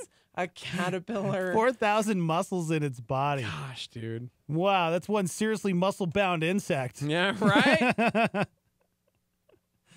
That's crazy, man. Look at that. They're pretty cute. But still kind of weird. Our boy Rodney chimed in and said, I hope this isn't weird, but I dreamed that you two came to my school for a live broadcast. I'm almost as old as y'all. Steve-O was taking photos with fans, and Dex was in the back on headphones begrudgingly saying hi. Wow. That's weird. I started having dreams of like people that I see on Instagram and Facebook, like my friends on there that I never met in person. That's, you know why? Because you go to sleep staring at your stupid You're phone. right. And they like show up in my dream. Mm-hmm. Mm-hmm. Weird, right? Yeah. Good morning. Can I Welcome. tell them about a bug story? What? Hello. Good morning. Hello? Hey, go ahead, caller. Oh, yeah. My daughter wanted to share a bug story with you guys. Would love to hear it. His daughter's going to share a bug story. Oh, okay, cool. She's a little Caller, girl. go ahead. And she specifically asked for you, I think, right, Steve-O? Go ahead. Yeah, you want to talk to Steve? Go ahead. Tell him about a bug story. Hurry, tell him. I think she's getting shy, actually. Oh, man. Man. Forcing your child to try and tell horror stories. There's no forcing. She'll never forget this. There's no forcing. She'll never forget this. Well. Yep. So I do thank you guys for everything, though. You guys are the best morning show. You guys make my morning. Thanks, man. Every morning from 7:30 until 10 o'clock. Even when I'm at work, I listen to you guys. Oh, thanks, man. You know, the cockroach Nope. talk and the bug talk doesn't bother you? Not at all. Can't I stop enjoy it. everything you guys talk about. Thanks, man. There you go. Appreciate you, dude. Thanks, man. Call us anytime. Thank you, guys. Have a happy National Donut Day. Thanks. You too, man. Bye-bye. That's very nice. 505-338-3700. Oh, gosh, I can't stop itching. Yeah. Bugs everywhere. Yep. All over us, man. Yep. Hate you. You want to switch topics? Yes, dude. Oh, I was actually just reading something about this. Oh. Guys, as you know, Roseanne got canceled. Yeah. It was fast. It was one of the fastest firings ever. So apparently, Roseanne has been now begging ABC not to cancel Roseanne. She tweeted, quote, Begged. I begged Ben Sherwood at ABC to let me apologize and make amends. I begged them not to cancel the show. I told them I was willing to do anything and ask for help in making things right. I'd worked doing publicity for them for free for weeks, traveling through bronchitis. I begged for people's jobs. Apparently, she deleted that tweet. And she also said she forgives co-stars Sarah Gilbert and Michael Fishman, who plays DJ, for condemning her after her racist tweet. But she deleted that one as well. She expressed her regret to actress Jaden Ray, who played Mary Connor, the daughter of DJ, and his African-American wife, Gina, on the show. She said, I think I'll be better tomorrow. The saddest part of all is for Jaden Ray on the show, whom I grew to love so much and am so ashamed of myself that she would ever think I do not love her because she's African-American. Yeah. It's the most god-awful, painful thing. I can't let myself cave in, though. Yeah. So America's pretty divided when it comes to this. It's like 50-50 on just about everything. Welcome to America. Right. This is America. 51% of Americans agree with ABC's decision to cancel Roseanne. Another 31% say they made the wrong decision, and about 18% apparently they don't care. 59% say Roseanne Barr's tweet was racist, and 20% believe that it wasn't racist. 91% of people who voted for Hillary Clinton said Roseanne's tweet was racist, while just 2% said that it was not. That's crazy. Yeah, it's pretty divided right now on whether or not. Honestly, I think she just I think she's in that place where she needs help, because it sounds like she admitted. Better that be careful. She's drinking. Better be she's careful doing with that. Ambien. Jimmy Kimmel said that on his late night show and Really? just got destroyed by the media. Really? and on Because he Twitter, said that she needs help? Because he said in this time she needs help. Because she had in the past mentioned that she had mental issues, and so he was talking about how destroying her right now doesn't help anyone, and so maybe we need to have compassion. Wow, and he got destroyed for that? He said we needed to have compassion for Roseanne, and we needed to surround her because of her mental, and that was it, dude. Yep. Really? Yep. I'm gonna go find it now. Yeah. Yeah, that's crazy. It's a weird world we live in, guys. Right? Yeah. I mean, okay, in situations like I think of Mel Gibson. Look at what he went through, and we forgave him. Yep. America forgave him. He's back. You know, and think of the things that he was caught saying. You know. Yeah. Jimmy Kimmel got just lit up, unfortunately, because he said the Roseanne I know could probably use some compassion right about now. What the real Roseanne said is indefensible, but angrily attacking a woman who's obviously not well does no good for anyone. Please take a breath and remember that mental health issues are real. The Roseanne I know could probably use some compassion and help right now. And people lost their minds. They're like, you just said that what she did was indefensible, and now you're defending her, and just trashed him for and it wasn't like he didn't condone anything. It's It's just a sad place when you see somebody say something really ridiculous. I mean, what she said was abhorrent. Like, there's no excuse for it. It was disgusting. It was vile. It was racist. And then for somebody else to be like, hey, maybe let's not just like destroy her with words like she did in this angry tweet. Maybe let's come at it from a different angle and try and have some compassion and learn and do something. And then just people just started trashing him too. Yeah. It's like, okay. Yeah. It's a weird culture we live in. Yeah. Yeah. Somebody said, can we just go back to talking bugs? This world is far more disgusting and depressing than bug stories. It's kind of a sad reality. No, you know what? Get out of it. Stop it. What happened? Nope. We don't have to. So that's the latest on Roseanne, but I don't know. Sounds like she just needs to stay off of Twitter because she's doing a lot of tweeting and then deleting. You know? Oh, I wish I wouldn't have. I shouldn't have said that. Delete. Oh, man, I got to say this. Oh, no, I shouldn't. So, I don't know. I don't know. But do you think it's really going to be canceled forever? It felt very reactionary. I mean, it was swift. It almost felt like they were just waiting for her to mess up so they could cancel it. I mean, it was so swift. Even the cast members, they kind of seemed like there was no support, it seems like. None. So, I don't know. What she did was awful. Yeah. The fallout from that was really terrible. Poor John Goodman. There were some great actors and actresses who lost their job. Great people working behind the scenes who lost their job because of what she did. Just a reminder. But again, it is a sad place when Jimmy Kimmel's like, hey, maybe we could like calm down for a second. Yeah. Yeah. So 505-585-LIVE if you'd like to text into the show. All right, when we come back, apparently, well, let me ask you the question. Do you think men or women are better navigators?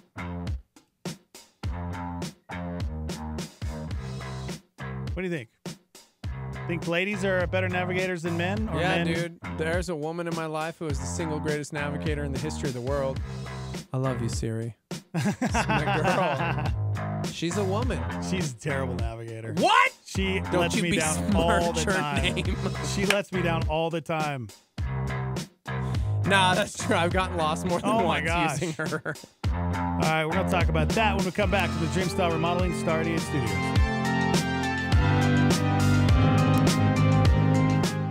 For over 40 years, La Salita Restaurant has been serving New Mexican food to Albuquerque. From starters like soups, salads, and Cindy nachos to entrees like chili rellenos, burrito de Eduardo, the BOG burrito, and carne adobada.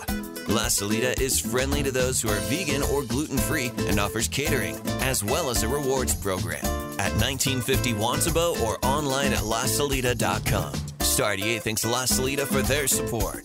Star 88 thanks Jake Canales at Doorway Home Loans for becoming a power partner. Jake Canales at Doorway Home Loans provides VA, FHA, USDA, and conventional home loans for purchase and refinance mortgages. Jake Canales, Doorway Home Loans, 505-261-5138. Doorway.com/Jake-Canales. Philippians 4:13. NMLS number 310617. Doorway Home Loans, a DBA of International City Mortgage Incorporated. NMLS number 222730.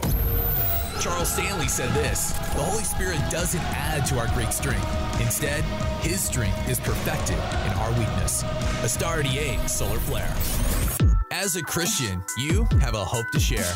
With more, here's Matt Chandler on a Star 88 PowerPoint. The drift of your heart, the drift of my heart, is never towards presence and power. It is always towards self-reliance. Always.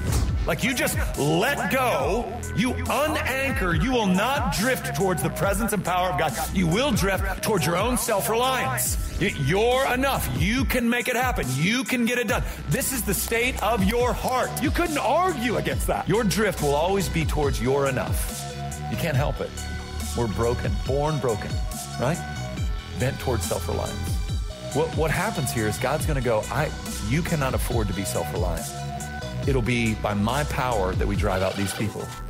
It'll be by my power that we have the funds. It'll be by my power that we get things done. It will not be by your power. And so in the small way, every census is a reminder we won't be enough. God will take care of our fights.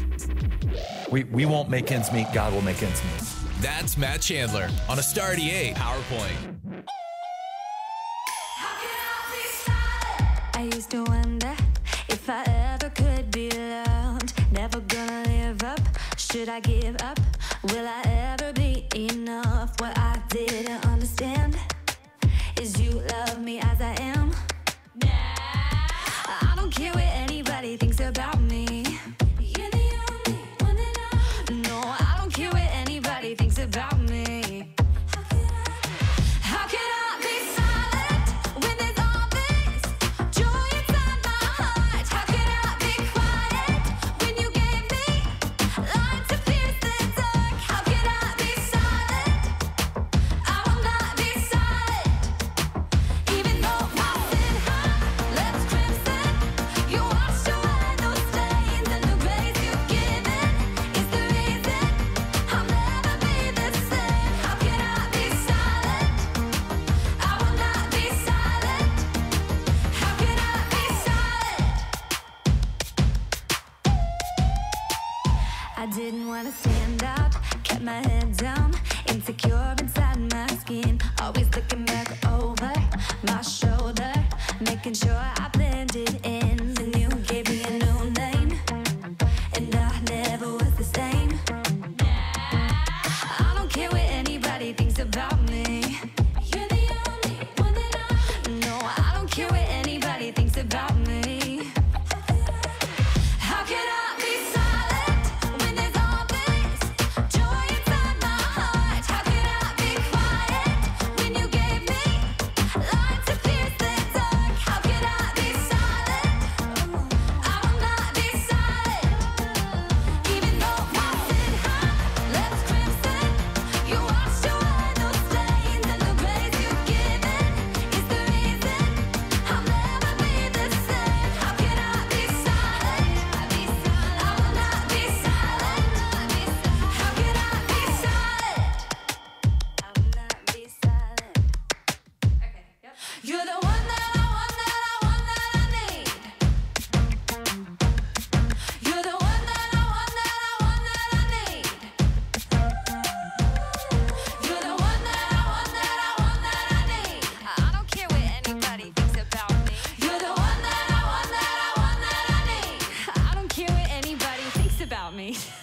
How can I be silent when there's all this joy inside my heart? How can I be quiet when you gave me light to pierce the dark? How can I be silent? No, I will not be silent. No, even though my sin left crimson, you washed away those stains, and the grace you've given is the reason I'll never be the same. How can I be silent? No, I will not be silent. No, how can I be silent? I want that, I want that, I need. How can I be the one that I want, that I want, that I need? How can I be the one that I want, that I want, that I need? How can I be the one that I want, that I want, that I need?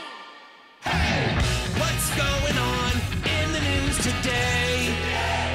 Trump considering commuting the prison sentence for former Illinois Governor Rod Blagojevich and pardoning Martha Stewart. Both have ties to his former reality show, The Apprentice. He's also tweeted that he's pardoning controversial commentator Dinesh D'Souza. The meeting between Secretary Pompeo and Kim Jong-chol went well, the State Department said, adding they made progress. No immediate word on what that progress is, but Pompeo in a tweet called the talks substantive and about priorities for the potential summit between President Trump and Kim Jong-un. Spotify CEO Daniel Ek says the goal is to keep hate speech off the platform, not to punish or even name individual artists. What's left of Alberto is still causing problems with flooding in several states. Samantha Bee has apologized and said her use of a crude term to describe Ivanka Trump crossed a line. Some key allies, including the EU, will no longer be exempt from new U.S. tariffs. Mexico plans tariffs on U.S. steel, apples, cheese, and grapes.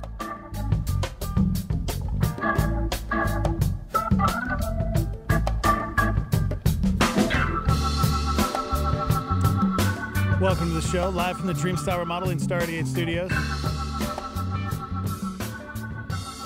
Have you seen this video yet? This woman must be very proud of her dog's singing voice. And she probably should be. Her dog sounds like he's singing opera.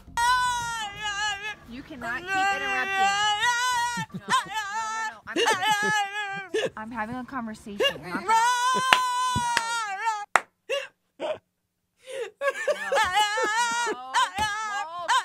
Walter, I'm right here, baby. His name's Walter? That's the greatest dog name ever. And Walter sounds like that? That's enough. Stop embarrassing me again. You're getting me in trouble. That's the best thing I've ever seen. No. I'm having a That's a dog, guys.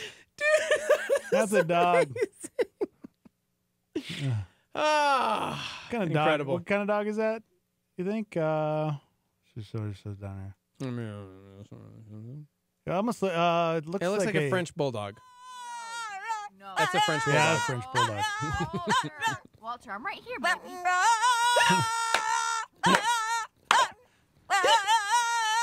I can't. You just you go to YouTube and it's opera singing dog. It's pretty good.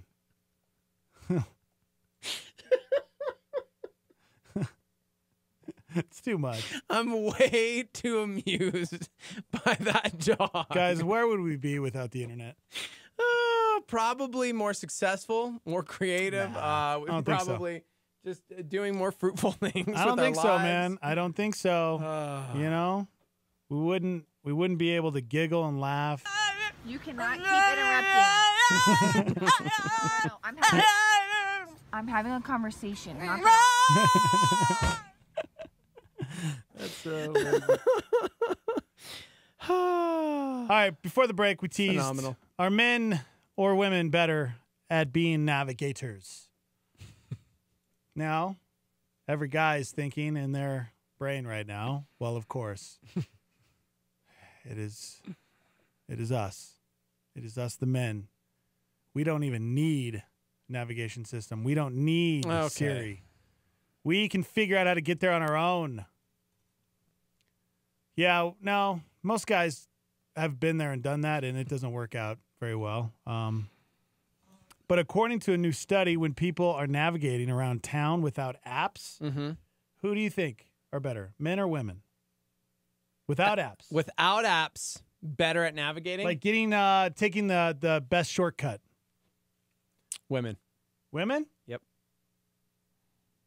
I'm being totally serious. Here's why. First of all, tell me if I'm right or wrong. Go ahead. You are wrong.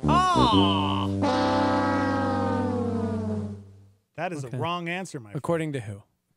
According to a new study. What sexist man said that? I'm just kidding. No, I just think about if Chrissy and I are in a car and we're having to navigate. She drives around so much. One, like, seriously, think of all of the, like, school and navigating children to different places, and think about, like, what we do. She's a much better navigator. Much better. I'm just kind of whatever. Yeah. But I always think I know the shortcuts. Right. Like constantly, if we're driving in separate cars, I'll be like, Psh, I'm going this way. Yeah, I'm gonna beat her. And then she's like pulling into the garage as I'm turning around the corner. I'm like, no, yeah, no, right, every time. Yeah, every time. Mm-hmm. Yep. Let's see. So why are men better navigators? That's the question, right? The researchers found men are more willing to take shortcuts and improvise on the drive, while women are more likely to stick to the route they know. And because of that, men usually go to their destination faster. That makes sense. That's me. Like what you just said, I've been in that situation before, and I'm going to drive faster than I probably should to get there. But I'm also thinking ahead, like, okay, I could take this street, and then if I turn here, then, yep, that'll work. That'll get me there faster. I'm always thinking, okay, is there stoplights? How many stop signs or stoplights? Now, this way doesn't have stoplights, so I definitely can get there faster if I don't take that. Yeah. So I don't know. That's how my brain works. Yeah. But I don't know. But I would say that women, who's more likely to get a ticket? Men or women? I better find that study. I don't know. What would you say? I mean,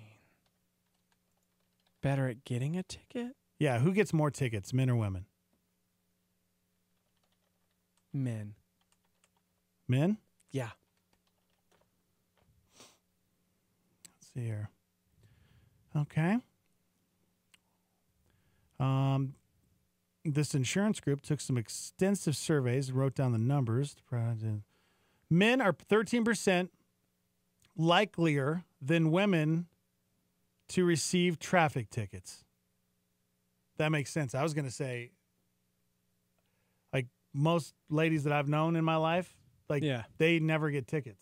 Or they usually get out of it because they're a woman. I just think dudes are like, they're just speed. Yeah. Just because speed. Yeah, but I think because want to get there. But no, because I think ladies are more like, I'm just gonna take. Women can get out of tickets though. Yeah, they bat their eyes. They bat their eyes and they get out of it. I'm gonna throw something. I'm at you. serious, man. Throwing this cold brew I'm serious. thing at you. Almost every woman I've had this conversation with has said that. Has said I've gotten pulled over, but I usually don't get a ticket. It's like, well, I get a ticket every time I get pulled over. Yeah, every time. Ladies, not the same. Not the same. You probably start crying. Ladies cry. Can we just go back to the dog? Can we just please go back to the dog? I just want to hear the dog again. No, we're done with the dog. I mean, we moved on past that. Curtis says this is 100% true until you drive in Albuquerque and every shortcut is under construction. Yeah, Preach. that's a good call. Yeah, preach. Yes. You cannot keep interrupting. My luggage. I'm having a conversation. I love everything about this. Walter, I'm right here, baby. Guys, that's a French bulldog named Walter. When I get a dog next, a new dog, I'm going to name Walter. I got to remember that. Walter. Yep, Walter. That's all I want in my life today. Walter the dog. Walter the dog. Gosh, man, that's pretty good. Jewel actually agrees with you about the whole women being pulled over thing. She says, you're right. I'm always super respectful when I get pulled over, and I've only gotten a ticket twice out of the 10 different times in my life I've gotten pulled over. 10 different times. See? It's true. It is. I get a ticket every time. Yeah, I've never not gotten a ticket. Like, anytime, if I've ever been pulled over, which is still pretty rare, but like if I've ever been pulled over, there's never been like a, well, I'm going to give you a warning this time because you're so kind and respectful. It's always just like, and sign here. Got to meet your quota. All right, cool, man. Here you go. And I'm like, okay, thank you, sir. Right? Right on. Good morning. Welcome to the show. Turn that radio down. Yeah, sorry about that. No worries. It's me, Janae. Oh, hey, Janae. I totally disagree with you, Dennis. Oh, you know what? You My always do. husband has talked himself out of a ticket every time. He talks himself out of it? Me that, oh, yeah. He gets out every time. What does he and say? Every single time he's like, he's so good. He just, I don't know. He says he asks for grace, and they give it to him. And so gosh. Stop it. I tried pulling that. I tried pulling it twice. Hang and up. 2 times I got denied. Oh my gosh! I'm not someone, I can't cry, and obviously I can't bat my eyes. Yeah, I don't think I've ever seen you cry. Do you have tear ducts? Yes, I do. But I can't get myself out of tickets. Yeah. That's so But funny. he can. He can. He's so good with his words. He is just, so good with his words. I don't know, strokes their ego or something. Oh and you're my like, gosh. You're a good guy. You're a good guy. You didn't Wow. mean to I don't want to speed. hear any of this. I'm going to let you off Like, the hook. You're Wow. cutting. We can't hear you cutting out. That's Yep. hilarious. Totally. Get out. Oh, Stop it. bummer. You're not really cutting out. I'm sorry. See, I already felt bad. I couldn't. I see. I can't do this. I'd be terrible at this. Tell us more about Nate. No, Oh, no. no. Tell Yeah, us more. he's a manipulator, man. Oh He's my like gosh! an Stop Eskimo. it! He's so good, though. I wish I could do it. Well, I tried. I just epically fail. Maybe bet. I don't have like a sincere voice when I ask for grace. I'm like, can I have some grace? I don't know. Yeah. I love that. I can't wait to hear from his side of things. I hope he calls. Oh, no, he brags on it. No, he brags on it? No. Yeah, he I got to knows learn he's from good. him. I got to learn from the master. I need to learn how to get out of And the every ticket. time I don't get out, he's like, "Are you serious? Did you ask for grace?" I was like, "Yeah, I asked for grace." Okay, here's the story. The last time I asked, first of all, I got pulled over by a girl, and that always sucks. And so she wasn't going to let me out of it anyways. Yeah. There was no batting my eyes. But then when I said, "Hey, I'm really sorry," I explained the whole sob story of why I was speeding, which was because I had a ferret in my car, and he was like freaking out that she didn't care. And then I said, "Can I have some grace?" And she walked away and went, Oh, my gosh. That's great. I love it. She literally laughed at me and walked away. Oh. Yeah. Yep. Woo! It was epic. Good stuff. So, yeah, I just had to disagree that, Yeah. Well. girls get out of it. I think more girls get tickets. I was surprised at the ratio. Really? Said No. boys. See, I'm telling you. Yeah, every girl that I've ever talked to about getting tickets, it's always like, "Yeah, never gotten a ticket. I've gotten pulled over, but never gotten a ticket." Oh, I've gotten pulled over multiple times. How many tickets But have you the received in only- your life? I have 3, which 3. isn't horrible. That's not bad. That's That's not bad. But the first one I ever got was when I was 16, and the last 2 have been in the last 2 years. You know what? The funniest thing, and this is true. I'm not making this up. The last time I got pulled over for speeding, I got pulled over, and I told the police officer the reason why, because he asked me what's the reason for going so fast, and I was listening to "Eye of the Tiger" from Survivor. It came on the radio, and it does something to you as a guy. It pumped me up, and I was singing the song, and I just forgot that this what the speed limit was, and it just made me want to go fast. And I told him that, and he laughed and wrote me a ticket. Go for it. Yeah. Yep. So you still got the ticket, though? Yep. Mm-hmm. You care that you felt motivated? Yep. Man. Just go, give it your all. I'm sorry. I Okay. did find I've gotten so many That's all I tickets. got. I got so many tickets that I started to plead not guilty, and then going back to court, and usually the cop never shows up. Oh so my then God. you get out of it. Shut up. You guys, I can't believe this. I've learned to I work think the I've been system. pulled over like It was twice in my first entire time life. Going to court. My first time going to court was like a week ago, and I was terrified. I was so scared. It gets everything easier. seemed so quiet, and I was looking at them next to Can we just go back to the dog? Can we just go back to the Janae, dog? it gets easier. Yes, The more okay. you do No, it, it that's gets not- easier. This is You a lie. know, you Yeah, get to know, cool. you get Sounds to like know sin. them. Sounds like sin. Like you just cross that line once, and then like the next time it's easier, and the next time it just sounds like that's the analogy you're Just making. bringing there. it back. So just okay, cool. Thanks for calling there. All right. Thanks, right. Janae. Janae Heitzig, everyone. If you can beat Janae's 3 tickets, let's hear how many Okay. tickets you've gotten. That's the no, topic right now. no. How many tickets have you received is the topic. Whoa. Cruz said, I started pulling over before the officer even put his lights on. I didn't realize I was going so fast until I saw him. He then pulled her over and said, "Thank you for your honesty. No ticket." Wow. Okay. See, that's what I think. Like, honesty wins the day. I've never, quote, gotten out of a ticket, but it was like, yeah, I'm sorry. Oh, my registration is, you know what? I did know that. Here's why. Yeah, just be super respectful. So here's something weird that I didn't know was even possible. So here's a little PSA for everybody. Recently, Chrissy, this happened to Chrissy because her registration was expired. And as like the dude of the house, I take care of all of that. Like, registrations don't expire on my watch. I always get the little postcard in the mail, and it's like, "Yo, do you want to do?" Yeah, cool. If it needs an emissions test, I'll drive it down there. I'll get the emissions test taken care of. Like, that's one of my jobs as the husband, bro. Like, take care of registration. Well, her registration was like past expired, and I'm like, how did we miss this? I don't do this. Turns out, we never got one of the little postcard things because the state sometimes accidentally issues the same license plate to multiple vehicles. What? I'm not even kidding right now. Like, it was explained to us because we were like, this is impossible. I've never allowed a registration to expire. What happened? Turns out they issued multiple license plates, like with the same exact number, and whoever gets it re-registered first, essentially, like, wow, there you go, that's your license plate. No way. And so we had to, when we re-registered, we had to get a new plate number because apparently that's a thing, and they make multiple license plates of the exact same number sometimes. Wow. Yeah. That's good to know. That happened this year. So I was kind of bummed because I've got a pretty dope record when it comes to keeping that on the level. Wow, man. Can you take care of my insurance and registration, please? No, grown man. Darn it. You are not my bride. Ugh.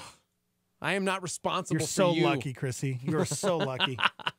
I wish I had a man like that in my life. I mean, it's true. It's true. Britt got a ticket in Artesia this past weekend, and she didn't get out of it. Britt Romney didn't get out of the ticket. She could have used the pregnancy card. I'm pregnant. This is my true. hormones. Uh-oh. I may have just gotten men in trouble everywhere. Oh, no. I apologize, men. Actually, you know what? I don't apologize. Do your man job, Wow. bro. Be a husband, dog. Whoa. Yeah. You can be my wingman anytime. Yeah, I'm not going to say names, but it rhymes with Janae Heitzig just chimed in to say, I need you to repeat that to Nate. Oh, my gosh. Yeah. That's one of our jobs, guys. Also, oil change, rotating tires, getting all that checked out. Make sure your lady's safe on the road. Come on, bro. Yeah, I need that too. Could you take care of that? Oh, my gosh. Get out of here. I need a headlight, You know what? too. You are a grown man. I'm missing a headlight. Oh. I'm just asking to get pulled over. I'm going to pretend like it's out of a sense of like duty and responsibility as a man, but I'm just like, no, bro, you don't want like the oil to get funky and then your engine seized and then I got to pay more money. No, man, that's the number. Just take care of the oil change. My dad gave me one piece of advice growing up, and it was, hey, you change that oil.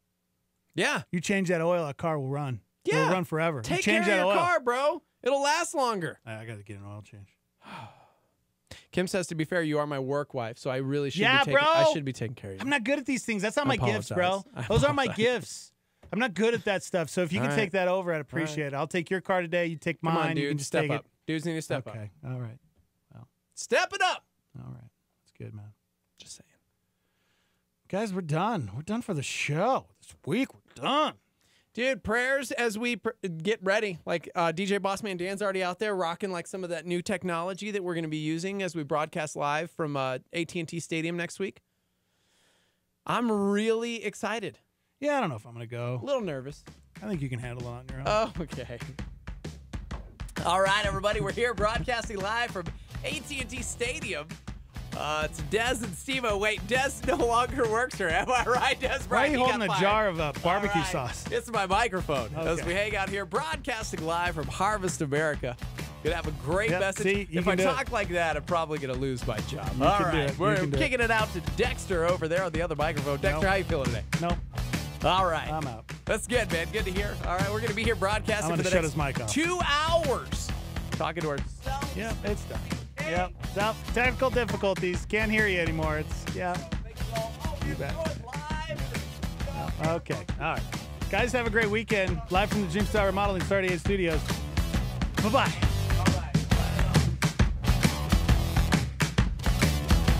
That's all we got. There ain't no more. That's right. Time is tight. It's the end of the show. This is a fresh thought. Listen up to Levi Lusko. It costs something. We're going to build something like this. We're going to do something like this. If we're going to see people reach, it costs something. It costs time. It costs energy. It costs resource. It's not free to reach people with the precious gospel. It's not. It's going to cost you something. If you're going to be part of the church, I could easily be with Asaph. Like, gosh, who needs church? I'll just go be a fat cat running the world, and I'll throw a podcast on every once in a while. Who needs church? It costs something. Quite frankly, I'm not sure if I'm willing to pay that price. Maybe you don't need church.